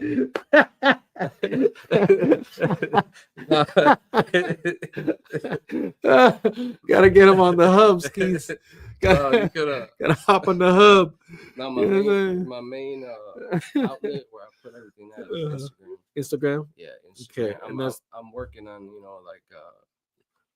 working on a website myself for my I'm thinking of doing merch and I got stickers and stuff and but yeah, like Instagram. And that's like AQ running back, right? Is that right? Yeah, right there. AQ. Yeah, you can type AQ running back. It's AQ period running back. But if you type up AQ running back, I pop up. Okay. And Nino, great creators too. He's got a website. Oh, for sure. So greatcreators.com. I have a page on there too with my boy. He does video work too. Estrada. He works out of here too. Want to give him a shout out too. He does t-shirts, he does stickers. He's really dope at what he does, man. Like, anything that you guys need, we do it here. That's big facts. Photography, Nino, videography. I do video work too. So we all, if you guys need anything, we're all in here doing whatever, t-shirts and stickers and music and beats and video work and all that. No, for sure. The Hit Shop for sure has become somewhat of a, I guess you could say, central hub for all types of like creative works. Yeah. I'd say that much. So, like he said, whatever you're looking for, all the guys he mentioned, you'll get it here. Yeah. And then I'm starting a new thing. So I got I call them loyalty cards, where like for every 3 sessions artist books, I'm gonna stamp the card up, and you get an hour free for every 3 sessions you book. He's a nice man. I ain't gonna stop. Look at that. Come on now. Yeah. Quality matters. Quality matters, man. Yeah. All right. Let's just chop it up a bit. Now let's just talk shit. Yeah. Bro. All right. What's your take? Just to get your take on this. What's your take on the whole? I guess what's your answer? Not what's your take, but seeing that this kind of hit the social media like by storm. 100 men versus a gorilla. What you thinking? Oh, 100 men. yeah. Like, what the fuck? Like, right. The gorilla's big and strong, but 100 men. That's it. Numbers like matter. Yeah. 100 men all get on that gorilla. Yeah. Like it doesn't matter how strong it is. It is. I mean, you probably have a couple casualties. Oh, 100%. The pawns, they go first. 100. Yeah. Oh, dude, I got into it with like some coworkers I work with this shit. Like, cause I had no idea that it was even like a social media thing. Yeah. It was like we were on call, or like like we're all on a phone call, whatever, as we're driving, making our deliveries, and somebody posed that question, and I'm like, yo, that's tough, man. Who even came up with that? I don't know. That's the thing. I don't even know. It's just like next thing you know, after that discussion I had, that I thought was just, and at work, I just thought it was one of my coworkers had a pretty fun question to ask, and we're just making a discussion of it. Then next thing you know, I go home and I'm on social media, and it's like it turns out it's like a whole thing on social media. Everybody's discussing and look, a lot of good videos have come out of it. You know what I'm saying? Like just funny ass videos. Obviously, clearly, a lot of people, I guess, really feel that this gorilla is going to take it. Yeah. But what I will say is this: in the conversation I was having with the coworkers, that we kind of just went back and forth, like, all right, what kind of men are we talking about? Do they have weapons, whatever? At least these were questions I was posing, like, do they have weapons, no weapons? Okay, cool. Where are they? What's the environment? Because all that matters. You know what I'm saying? Because even if I have no weapons, but if we're all in the jungle, we're picking something up. Yeah. And then we're fucking this gorilla up. You know what I'm saying? Like, I don't give a fuck. But we got teeth too. Yeah, exactly. And then they're all like, he was like, oh, well, what if you're in a football field? And it's just all like, he started like making the circumstances like tougher and tougher, so to speak, you know.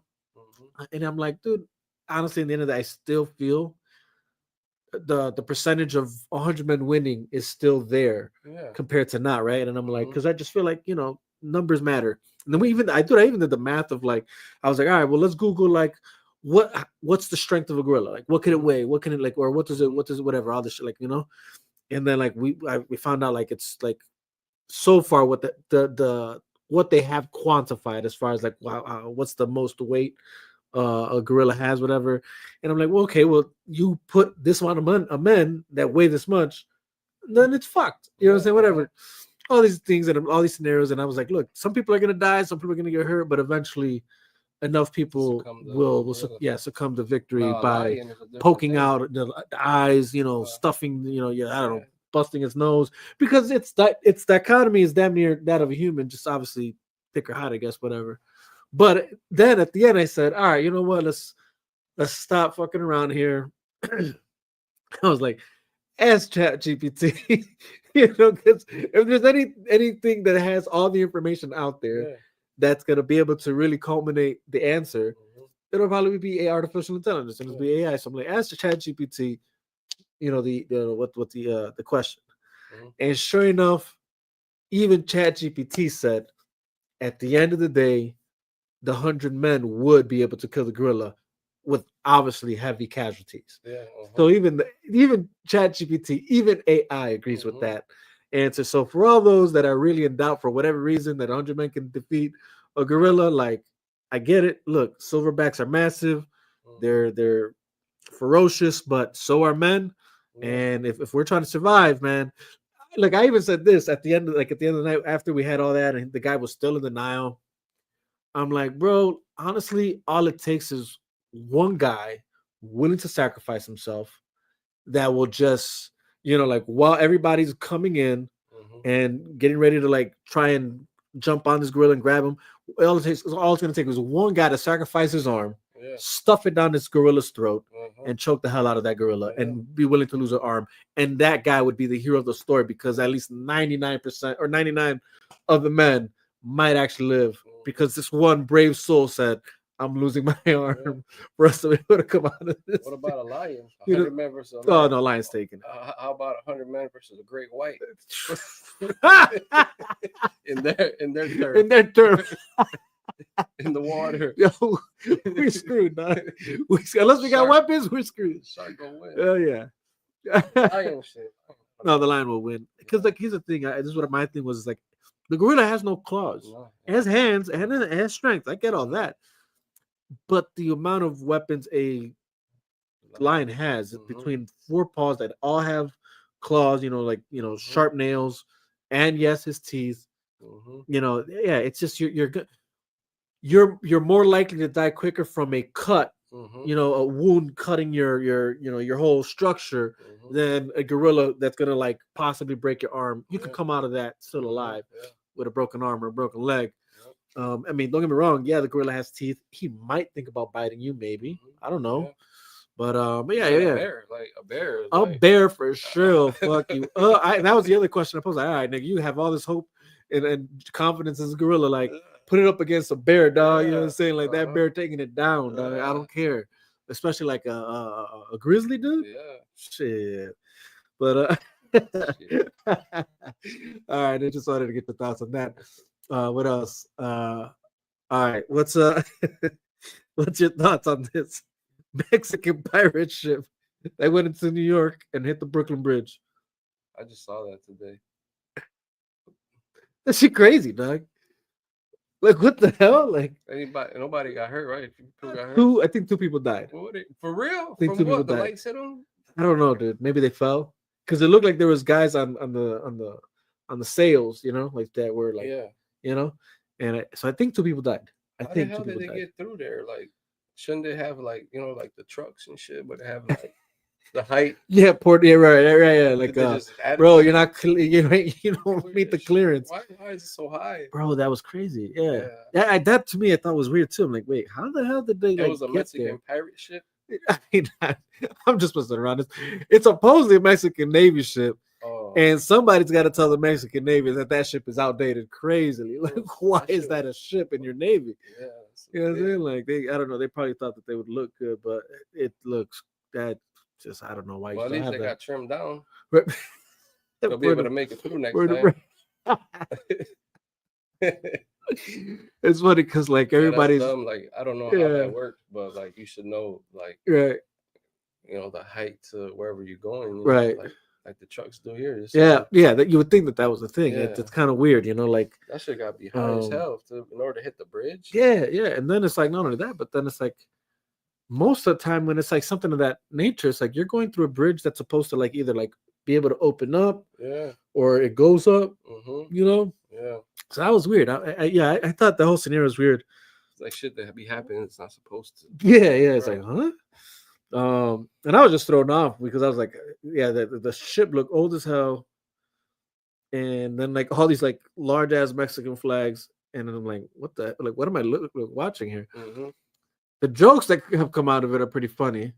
You know, everybody's coming at the fact, like, I guess the Mexican driver aspect of it. You know, the Mexicans don't know how to drive, I guess. I didn't even know that was a thing. Oh, what's up? Hey, Juan in the chat. I'm late to the party. Hey, but you're still welcome, man. You're still welcome. So, oh, now we got more people over here. Okay. Okay, here we go. Let's just break this down. Let's see. Let me go back a bit. Okay, I looked up his tag on the hub and I did find it. I really wish I could show you guys these posts. You already know. So well, I don't know why there's even 99 men in conversation if I'm there. I came in on the last wave as the finisher. Robert Pinpoint says men ain't beating a gorilla G. They are, bro. Sorry, ChatGPT said so. They clearly don't know about that Latin back. Pin said it ain't happening. Can't choke out a gorilla with no RMG. I'm sure you can.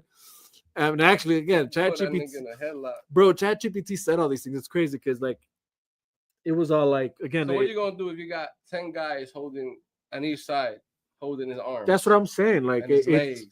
At a certain point, even like what it said that looking up like what the capacity of the like so far what they have quantified the strength of what it can lift. I'm like, you have to assume that was with 2 arms. So I was like, so actually you divide that by 2, even that's now less. And if you put the adequate amount of men on each arm and then on each leg, you've immobilized this gorilla. And you're gonna be that's how gorillas kill each other also. They kill by blunt trauma. You really got to undermine the strength even of your own to like like, dude, no. But again, it's like just they have eyes, bro. I'm going for them eyes, dog. I'm blinding the shit out of this gorilla. Man, fuck it. You don't want to do the whole put your arm in a mouth thing?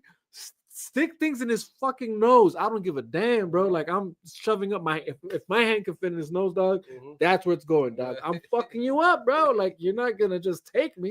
You know what I'm saying? Like I'm going down with a fight. But anyways, all that to say, that's what ChatGPT said. Everything that I said, bro. That's just what kick the damn thing in his dick. Yeah, and if it's a male one, that's what I said. And if it's a male one, they have balls too. Go for the you know, so and then he ain't swallowing a whole arm. That's what I'm saying. He ain't swallowing a whole arm, dude. I'm sticking my whole arm in that bitch. Been watching too much Tarzan, cut.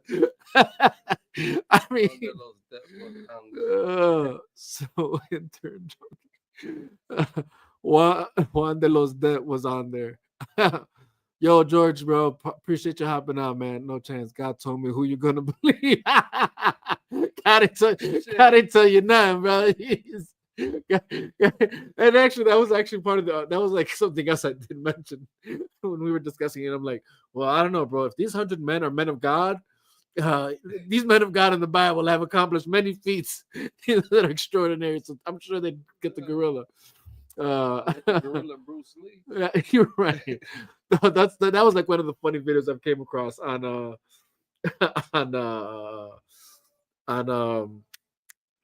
IG where they do the whole 100 men versus gorilla, and it's like this guy in a gorilla suit, you know, and there's these guys trying to like creep up, whatever, and this gorilla somehow like knows how to fight. He's like bobbing and weaving to fucking these dudes up. That's funny. Well, Quan, if you don't know what topics we on, we on that topic that we had at work, bro.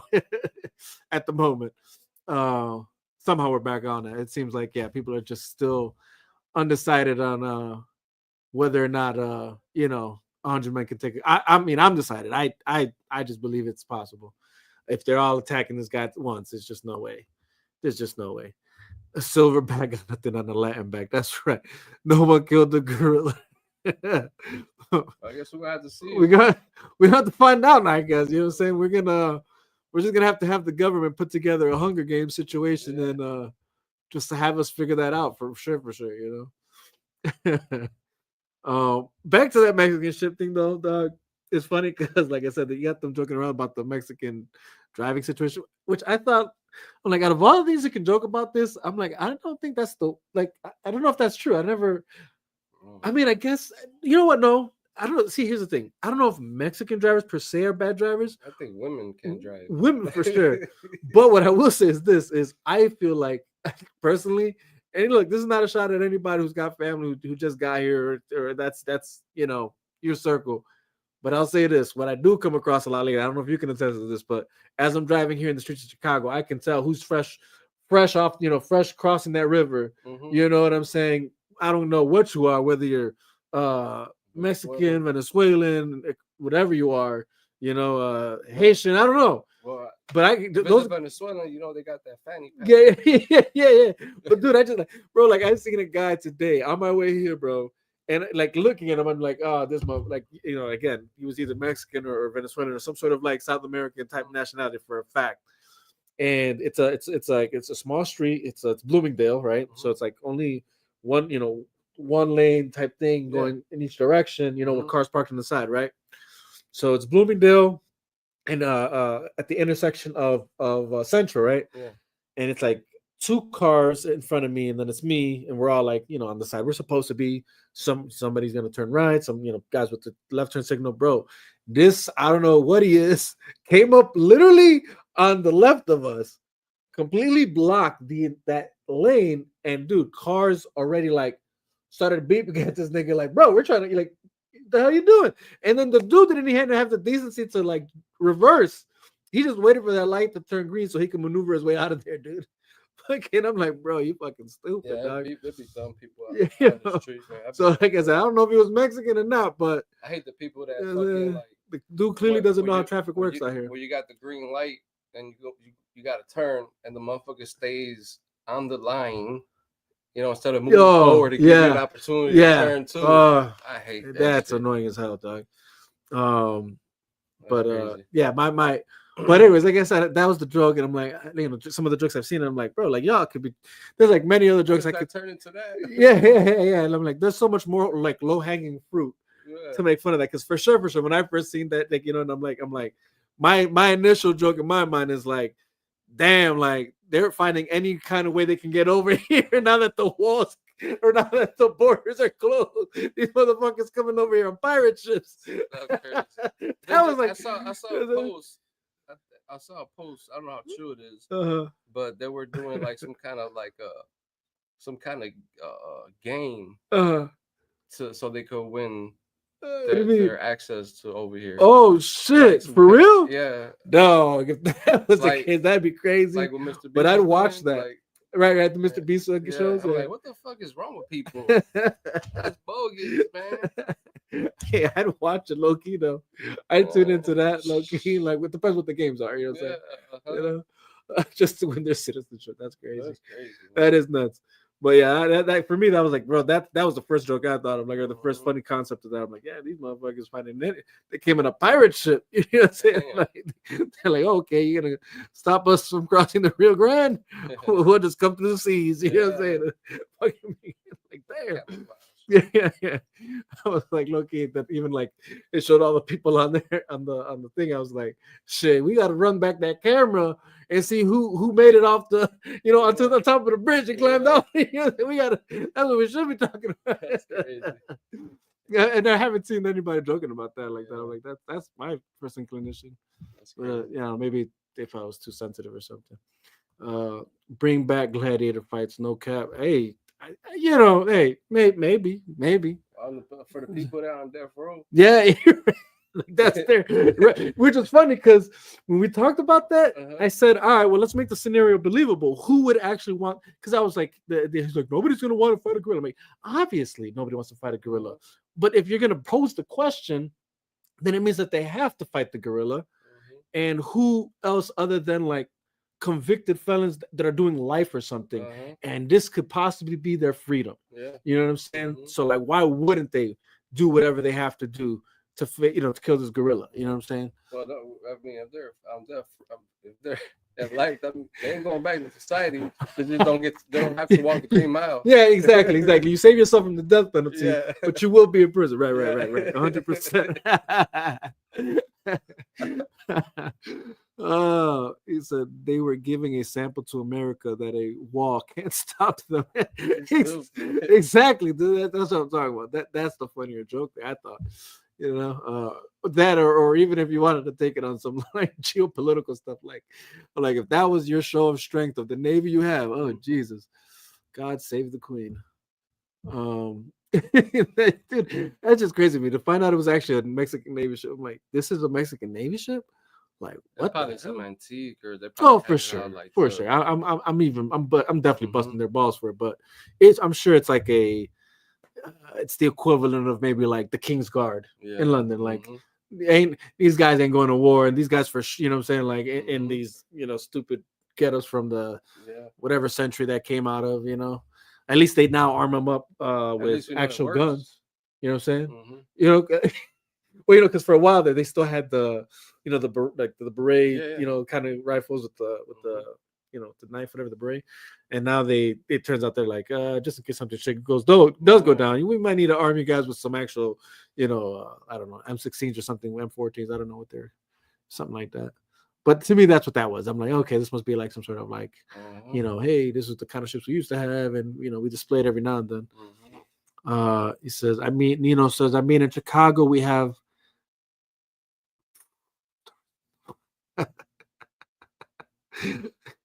yeah, we have. I'm not sure how that's pronounced. Micas. So dude, you that's some heavy immigrant verbiage there. I'm not even like I think I know what you're referring to, but I have no clue, bro. We'll be screwed, shit, if we didn't have our fucking. If we weren't fucking, what's it called? Well, us. We're here because we're what is it? Citizenship? Or? Yeah, citizenship. We're a commonwealth. Oh yeah. We'll be screwed. We'd be definitely screwed for sure. Oh, the fake IDs. Right. That's what that is. Dude, that's hilarious. That's hilarious, dog. All I know is if you meet a Puerto Rican, and he still shakes his legs and his armpits while over here, don't trust him. Don't trust him. Right. Don't trust him. He hasn't assimilated yet. Why you shaking your legs, boy? He hasn't assimilated yet.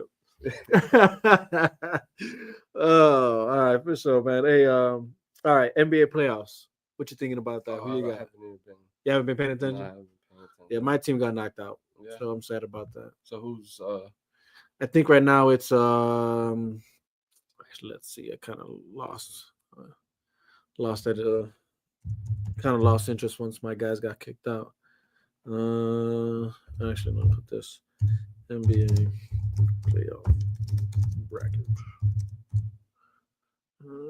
Boom. Yeah. You let me know when you gotta hop off. We're almost done, right? Yeah. I'm just chopping up about random stuff right now before we. So here's what we're looking at. We got Thunder, Timberwolves, and the Pacers and the Knicks. So Warriors got eliminated. Yeah. I think the Timberwolves are going to win it. I was going to say that. I think on the West it's going to be Timberwolves, and on the East, I'm going to have to give it to the Knicks, I guess. That's what. I think it's going to be the Knicks on the East. To be honest, the Wolves are going to win it. I've seen one game. Yeah. Next year. Oh yeah. No, they're gonna win it this year. Timberwolves. Yeah, you think overall it's gonna be yeah, Yeah. probably right. I think Uh-huh. so too. Yeah, I think it's gonna be the Timberwolves. I don't know. I'm surprised. Okay, here we go. Damn, you can't trust me. You mean Jason Tatum got knocked out? Well, yeah, him too for sure. Oh, damn. Okay, pinpoint saying you think it's gonna be OKC versus Pacers. Okay, I like the mods. I like the mods. I like what you're talking. I yeah. You know what? I can't say I caught any of the Pacers games so far in this playoff series. So I don't. Yeah, I just don't know how strong. How good they're looking. I'll say that much. And then I'm only saying Timberwolves because I thought they looked good against the Warriors. OKC they look good too. I'm not gonna say like they didn't. But Pacers, I have no clue. I'll be honest. I didn't see them play. I was more again paying attention to the Celtics, Knicks games on the East. Um, but yeah, we'll end there. Okay. One last question. Just as anybody who watches my channel mostly knows, we're big on the whole DC talks, cinematic, movies and stuff. Have you watched the Superman trailer? What are your thoughts? Are you looking forward to it? Or is it just like, eh? I haven't watched it. You want to pull it up? Oh, you haven't watched it? No. Okay. Yeah, let's go ahead and pull it up, It's man. all bullshit. It's all crap. It sucks. Yeah, that's fair. DC and Marvel, That's fair. whatever. That's fair. Get all your people's mad. Right. They're like this motherfucker. Never You're again. DC, right? Oh, for sure, all day. DC. Yeah. Where's my What's the history? other one? Marvel? Marvel, yeah. Marvel for sure.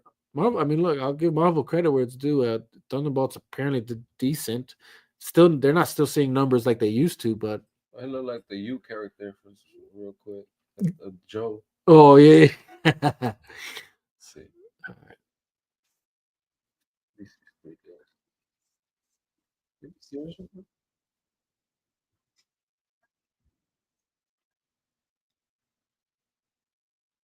What's up with all these What you think? dorky looking characters that they're using now for like, oh, we got to make him look scrawny and a nerd, and he's just like Yeah, a I don't know. superhero. I don't know. You know what's interesting? You're saying that because I felt to myself, We need a Puerto Rican superhero. we need a. That's what I'm talking about, man. That's what we really need. We need the story to be that he lands in a finca in Puerto Rico. Yeah. You know what I'm saying? Like, The yo, imagine that's a story plot. He lands in a finca in Puerto Rico, dog. He's raised by some jibaros in We the need some more Puerto Rican. Ah, that's actually an interesting story. Uh, I don't want to play it on the screen because, you know. So sorry, guys. Bear with us here. They actually edited that. So the first teaser that came out, Mhm. when they hit him, he blinks his eyes like he like, which is Oh. like, well, if he's impenetrable, how does he feel that he was Yeah, anything? So it was like they fixed that.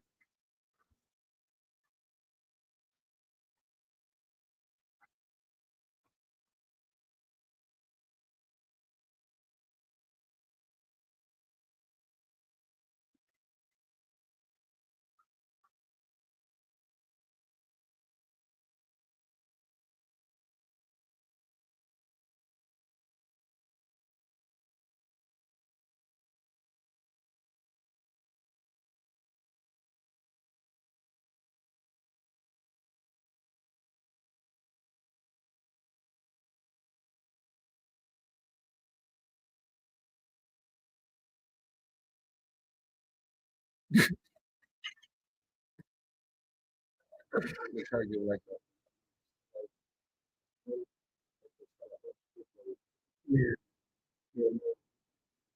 Yeah, yeah. They brought back the Emeralds. a dog. Yeah,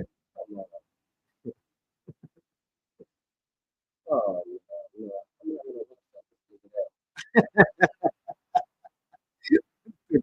there's more. There's more. Uh,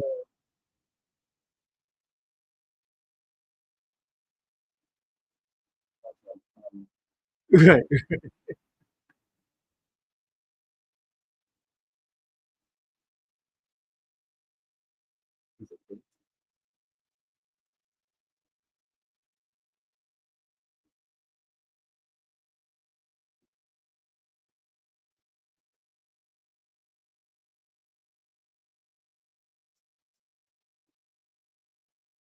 she Irish or something? Because that guy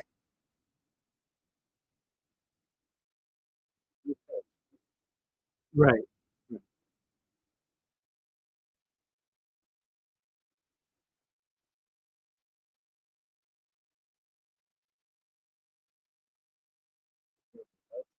Yep.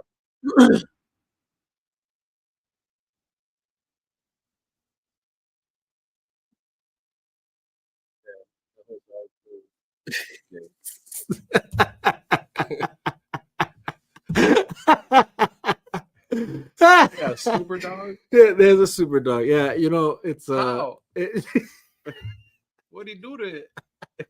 How do you make him super? right, you know, They got dogs too, and the oh, Nino says there's a parody of Thunderbolts on the hub too.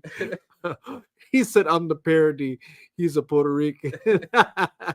Or in the parody, he's a Puerto Rican. That's what he said. oh my god, Yeah, that's actually funny. Uh, it's always uh, gotta be this nerdy white guy that. yeah, yeah. I feel like they, in my opinion, it And who's this doing that? DC. yeah, well, yeah, Superman is DC. You know Oh, what I'm yeah, that's saying? right. Like, Yeah. he's a DC character, so it's like it's one of those things where it's like Who's the producer? so James Gunn is the director. I'm not. There's there's a few producers on there, but Yeah. James Gunn is the director. He's the same guy who did Suicide Squad or the Suicide Squad. Okay. You know, which I feel like that's your niche. Mm-hmm. Like, there's a reason why Guardians of the Galaxy works for you. There's a reason why Yeah. for those.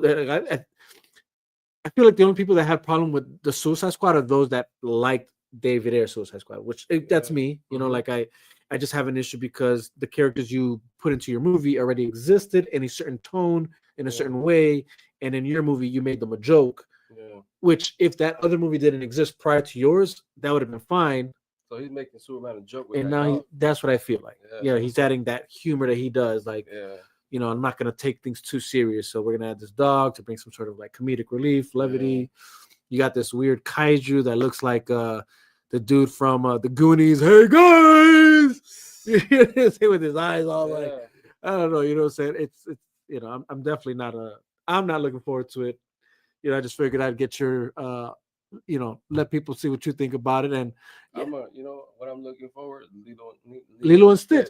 I said that. I said that because somebody brought that up. Like, oh, I think it's gonna, you know, it's gonna come out all around all these movies. Uh-huh. And I'm like, yeah. The conversation was like, will it be successful? I'm like, you know, like, bro, it's coming out around the same time as Jurassic Park. Yeah. That I think more people are excited for. Uh-huh. Fantastic Four. That unfortunately, it looks like people are more excited for.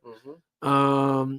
And then then you have these live action Lilo and Stitch. Mm-hmm. I for sure I'm gonna see that. Yeah, You know what I'm saying? yeah. I prefer to see that over the Superman movie at this Yeah. moment. You know, Mhm. you know, it is what it is. You know, like I don't think it has a chance, man. Like if it survives, bro, I'll be like if it does numbers, I'll be shocked. I'll be honest. I'll be shocked. It will, because Yeah. Lilo and Stitch. I mean, No, I mean Superman. oh, Superman. If Superman does numbers, I'll be surprised. Yeah, Lilo Stitch You will, know? because they Because got Lilo and Stitch for sure, they got bro. Like, shit everywhere with bro, that shit. They've been Lilo- promoting this movie before even like that's a good yeah, strategy. Lilo and Stitch is gonna be the That movie. shit's everywhere. It's gonna be the movie, like, you know, for Disney's live actions. Mhm. Yeah, it's gonna for sure make Superman. I don't know. yeah, it's gonna make Superman look bad. It's gonna They need to make these movies more rated R. yeah, Like they try to make it too like Disney and funny and like yeah. it's- I feel it's like so- that was like one of the points I brought up is like like, you know, look, the only reason I always mention Zack Snyder is because I feel he did it right according to that strategy. Like, he was able to do what Nolan did with that Dark Knight trilogy. If we can take that same aspect of like putting these heroes in a real world scenario with real ramifications, real, you know, burdensome consequences and things of that nature, how do they fit in that world, right? And he was able to do that with Superman. Even with his version of Batman, it had to be a Batman, obviously, that can combat this Superman. I So want him to do another Army of the Dead. that's actually good, dude.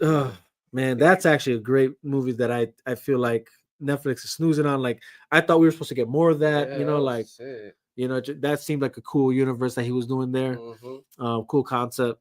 I mean, You made it so you could go any direction with that. yeah, That was right. yeah, That's how I felt. You yeah. know what I mean? Like it was like, damn, like what a just a great way to execute something that is clearly a genre type, right? Zombie movie, but Yeah. make it feel like it was almost like a Italian job esque type Yeah. movie, like Yeah. high stakes. Mm-hmm. Uh, you know what I'm saying?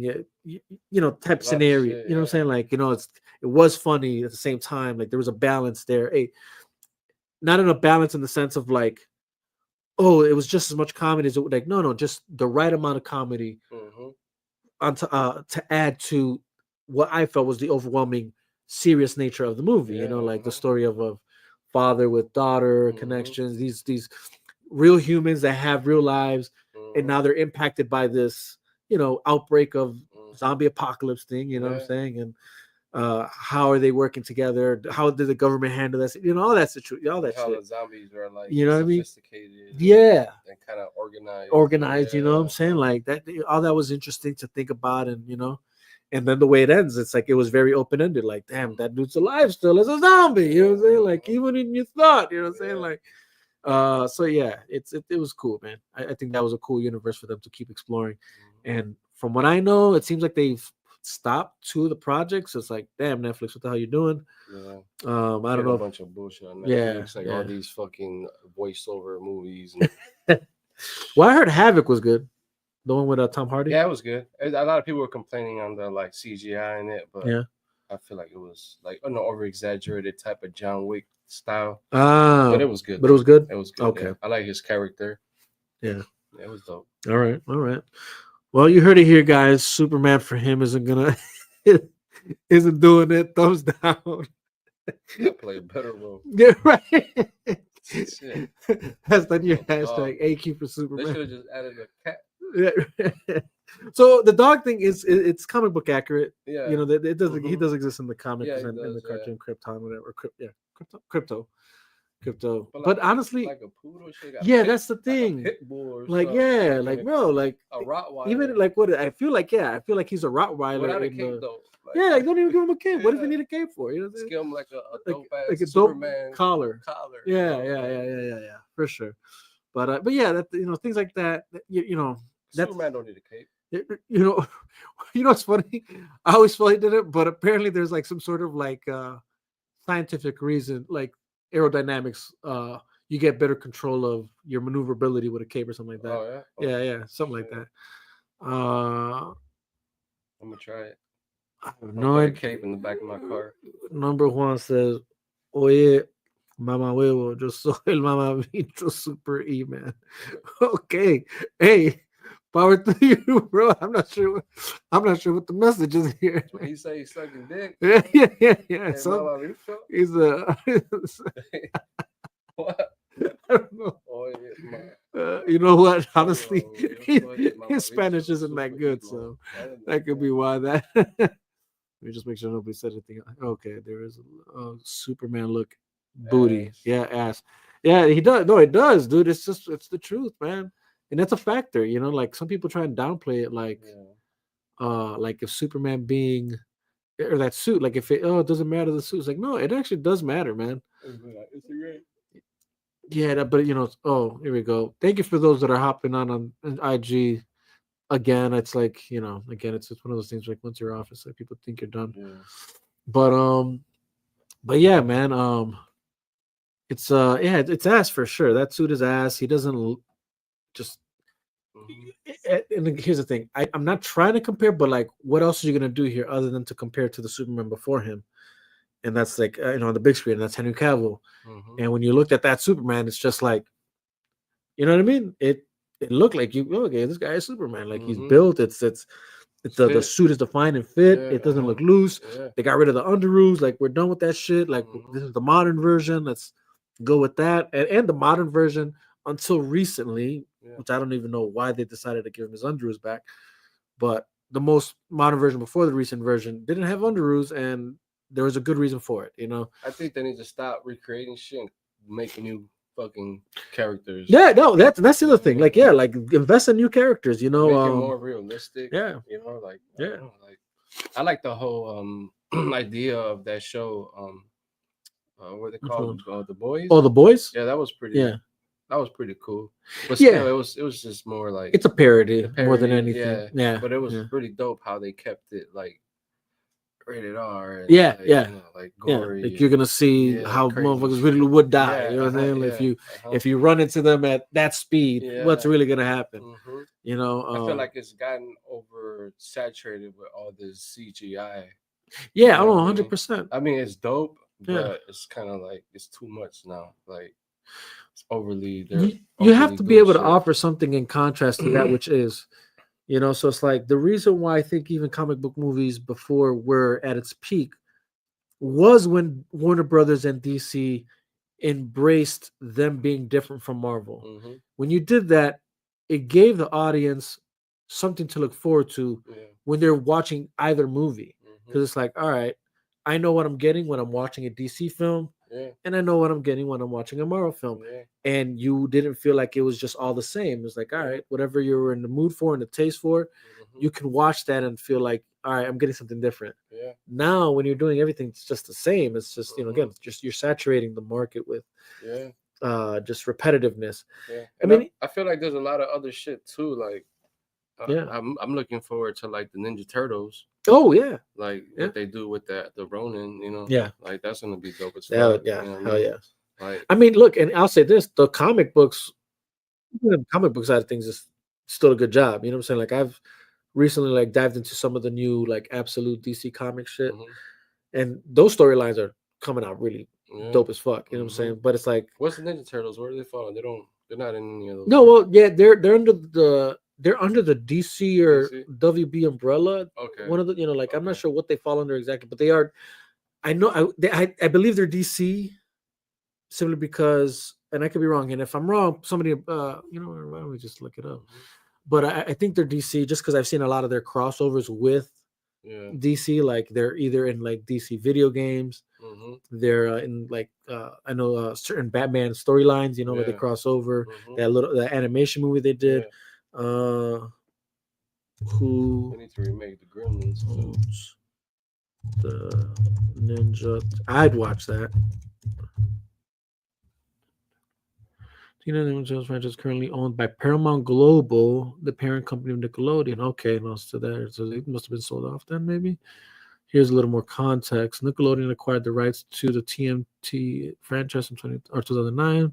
Paramount Global, formerly Viacom CBS, owns Nickelodeon, making them the ultimate owner of the Teenage Mutant. Okay, so never mind. They're not WB or DC. Somehow they, I guess, just allowed them to be on that. So to be clear, while Nickelodeon is heavily associated with the Teenage Mutant Ninja Turtle brand, the ultimate ownership lies with its parent company, Paramount Global. Hmm. There you go. Another company stealing the idea from the art. Exactly. Oh man. But yeah, dude, I don't know. It's interesting to see where the where that goes. I definitely like to see where that goes. Looks like that one finally ended. I guess now would be a good time to wrap this up. Yeah. So I mean, again, appreciate you hopping on, bro. Thank you. I hope those that watched, got informative, data or information that you need. If you are an upcoming artist, or I don't know, if you have any kind of aspiration of similar sorts, hopefully this kind of, whatever we discussed here kind of maybe even answered maybe some of your questions that you may have had. If you're interested in working with AQ or anything that he's got going on, again, as you see in the link down here, or the it's not a link, what's it called? The name, there's like no, I forget what it's called. The URL, no, not the URL name. The handle. Handle. There you go. That's what I was looking for. I'm like, man, that's the word. His handle right there. AQ Running Back. It's on IG. Reach out to him there. At least as of now. And yeah, again, if you're working on music, that's if you want to record something, music wise, or if you want to do a video, that's what he does. I mean, and that's like he does events as well, right? You do events and things like that, No, not yet. You mean like like if you're, I don't know, maybe like a conference, or maybe even like, I guess, weddings, or do you do things like that, or no? Well, recently through Nino. Oh, okay. So that's like a partnership. Like that's what you guys do together. Okay. So I guess he mentioned earlier, great creators. Look them up. I'm not sure what the handle is there, but yeah, I feel like, surround yourself with positive people that are, like-minded and, don't only have their best interests in mind. Right. I feel like, you need a team.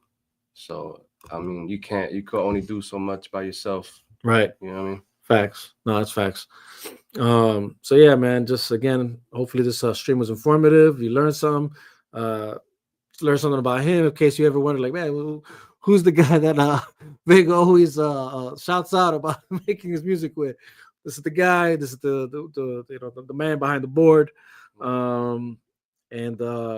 Again, just pleasure and an honor to be able to work with you, bro. And definitely excited for what's to come. That being said, guys, appreciate all those that hopped on the live, that were watching, those who participated in the comment section on whichever platform you were on. Until next time, deuces, God bless, stay up.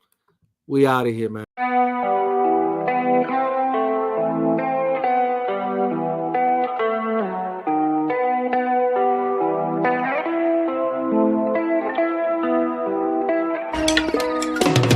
Martial arts, karate, I bust you down like Itachi, cause you your jitney hachi. Trick kamikaze, I'm talking to bodies as I go strip Raleigh. Y'all niggas could hardly be me, I'm not part of the sea. I'm part of the sea like Moses. No psychosis or hocus pocus. I put importance to stay focused. Ignore all the BS on my timeline. I throw a lifeline for those thinking I ain't about mine. Hit you upside your head with a tie iron. Can't be your time if it's my time. The set to be patient, I'm patiently waiting. It's driving me crazy, cause lately the odds that I'm facing is basic and basically tragically hating. Anticipating my fall, they want it all for themselves. So I made the call, no need to stall. I go and get them all off of the shelf. I take affirmative action, I'm blasting and laughing of how you're reacting to my satisfaction of cashing injections and Benjis and Wilsons, the life that you always imagined. Brother from the goal, yeah.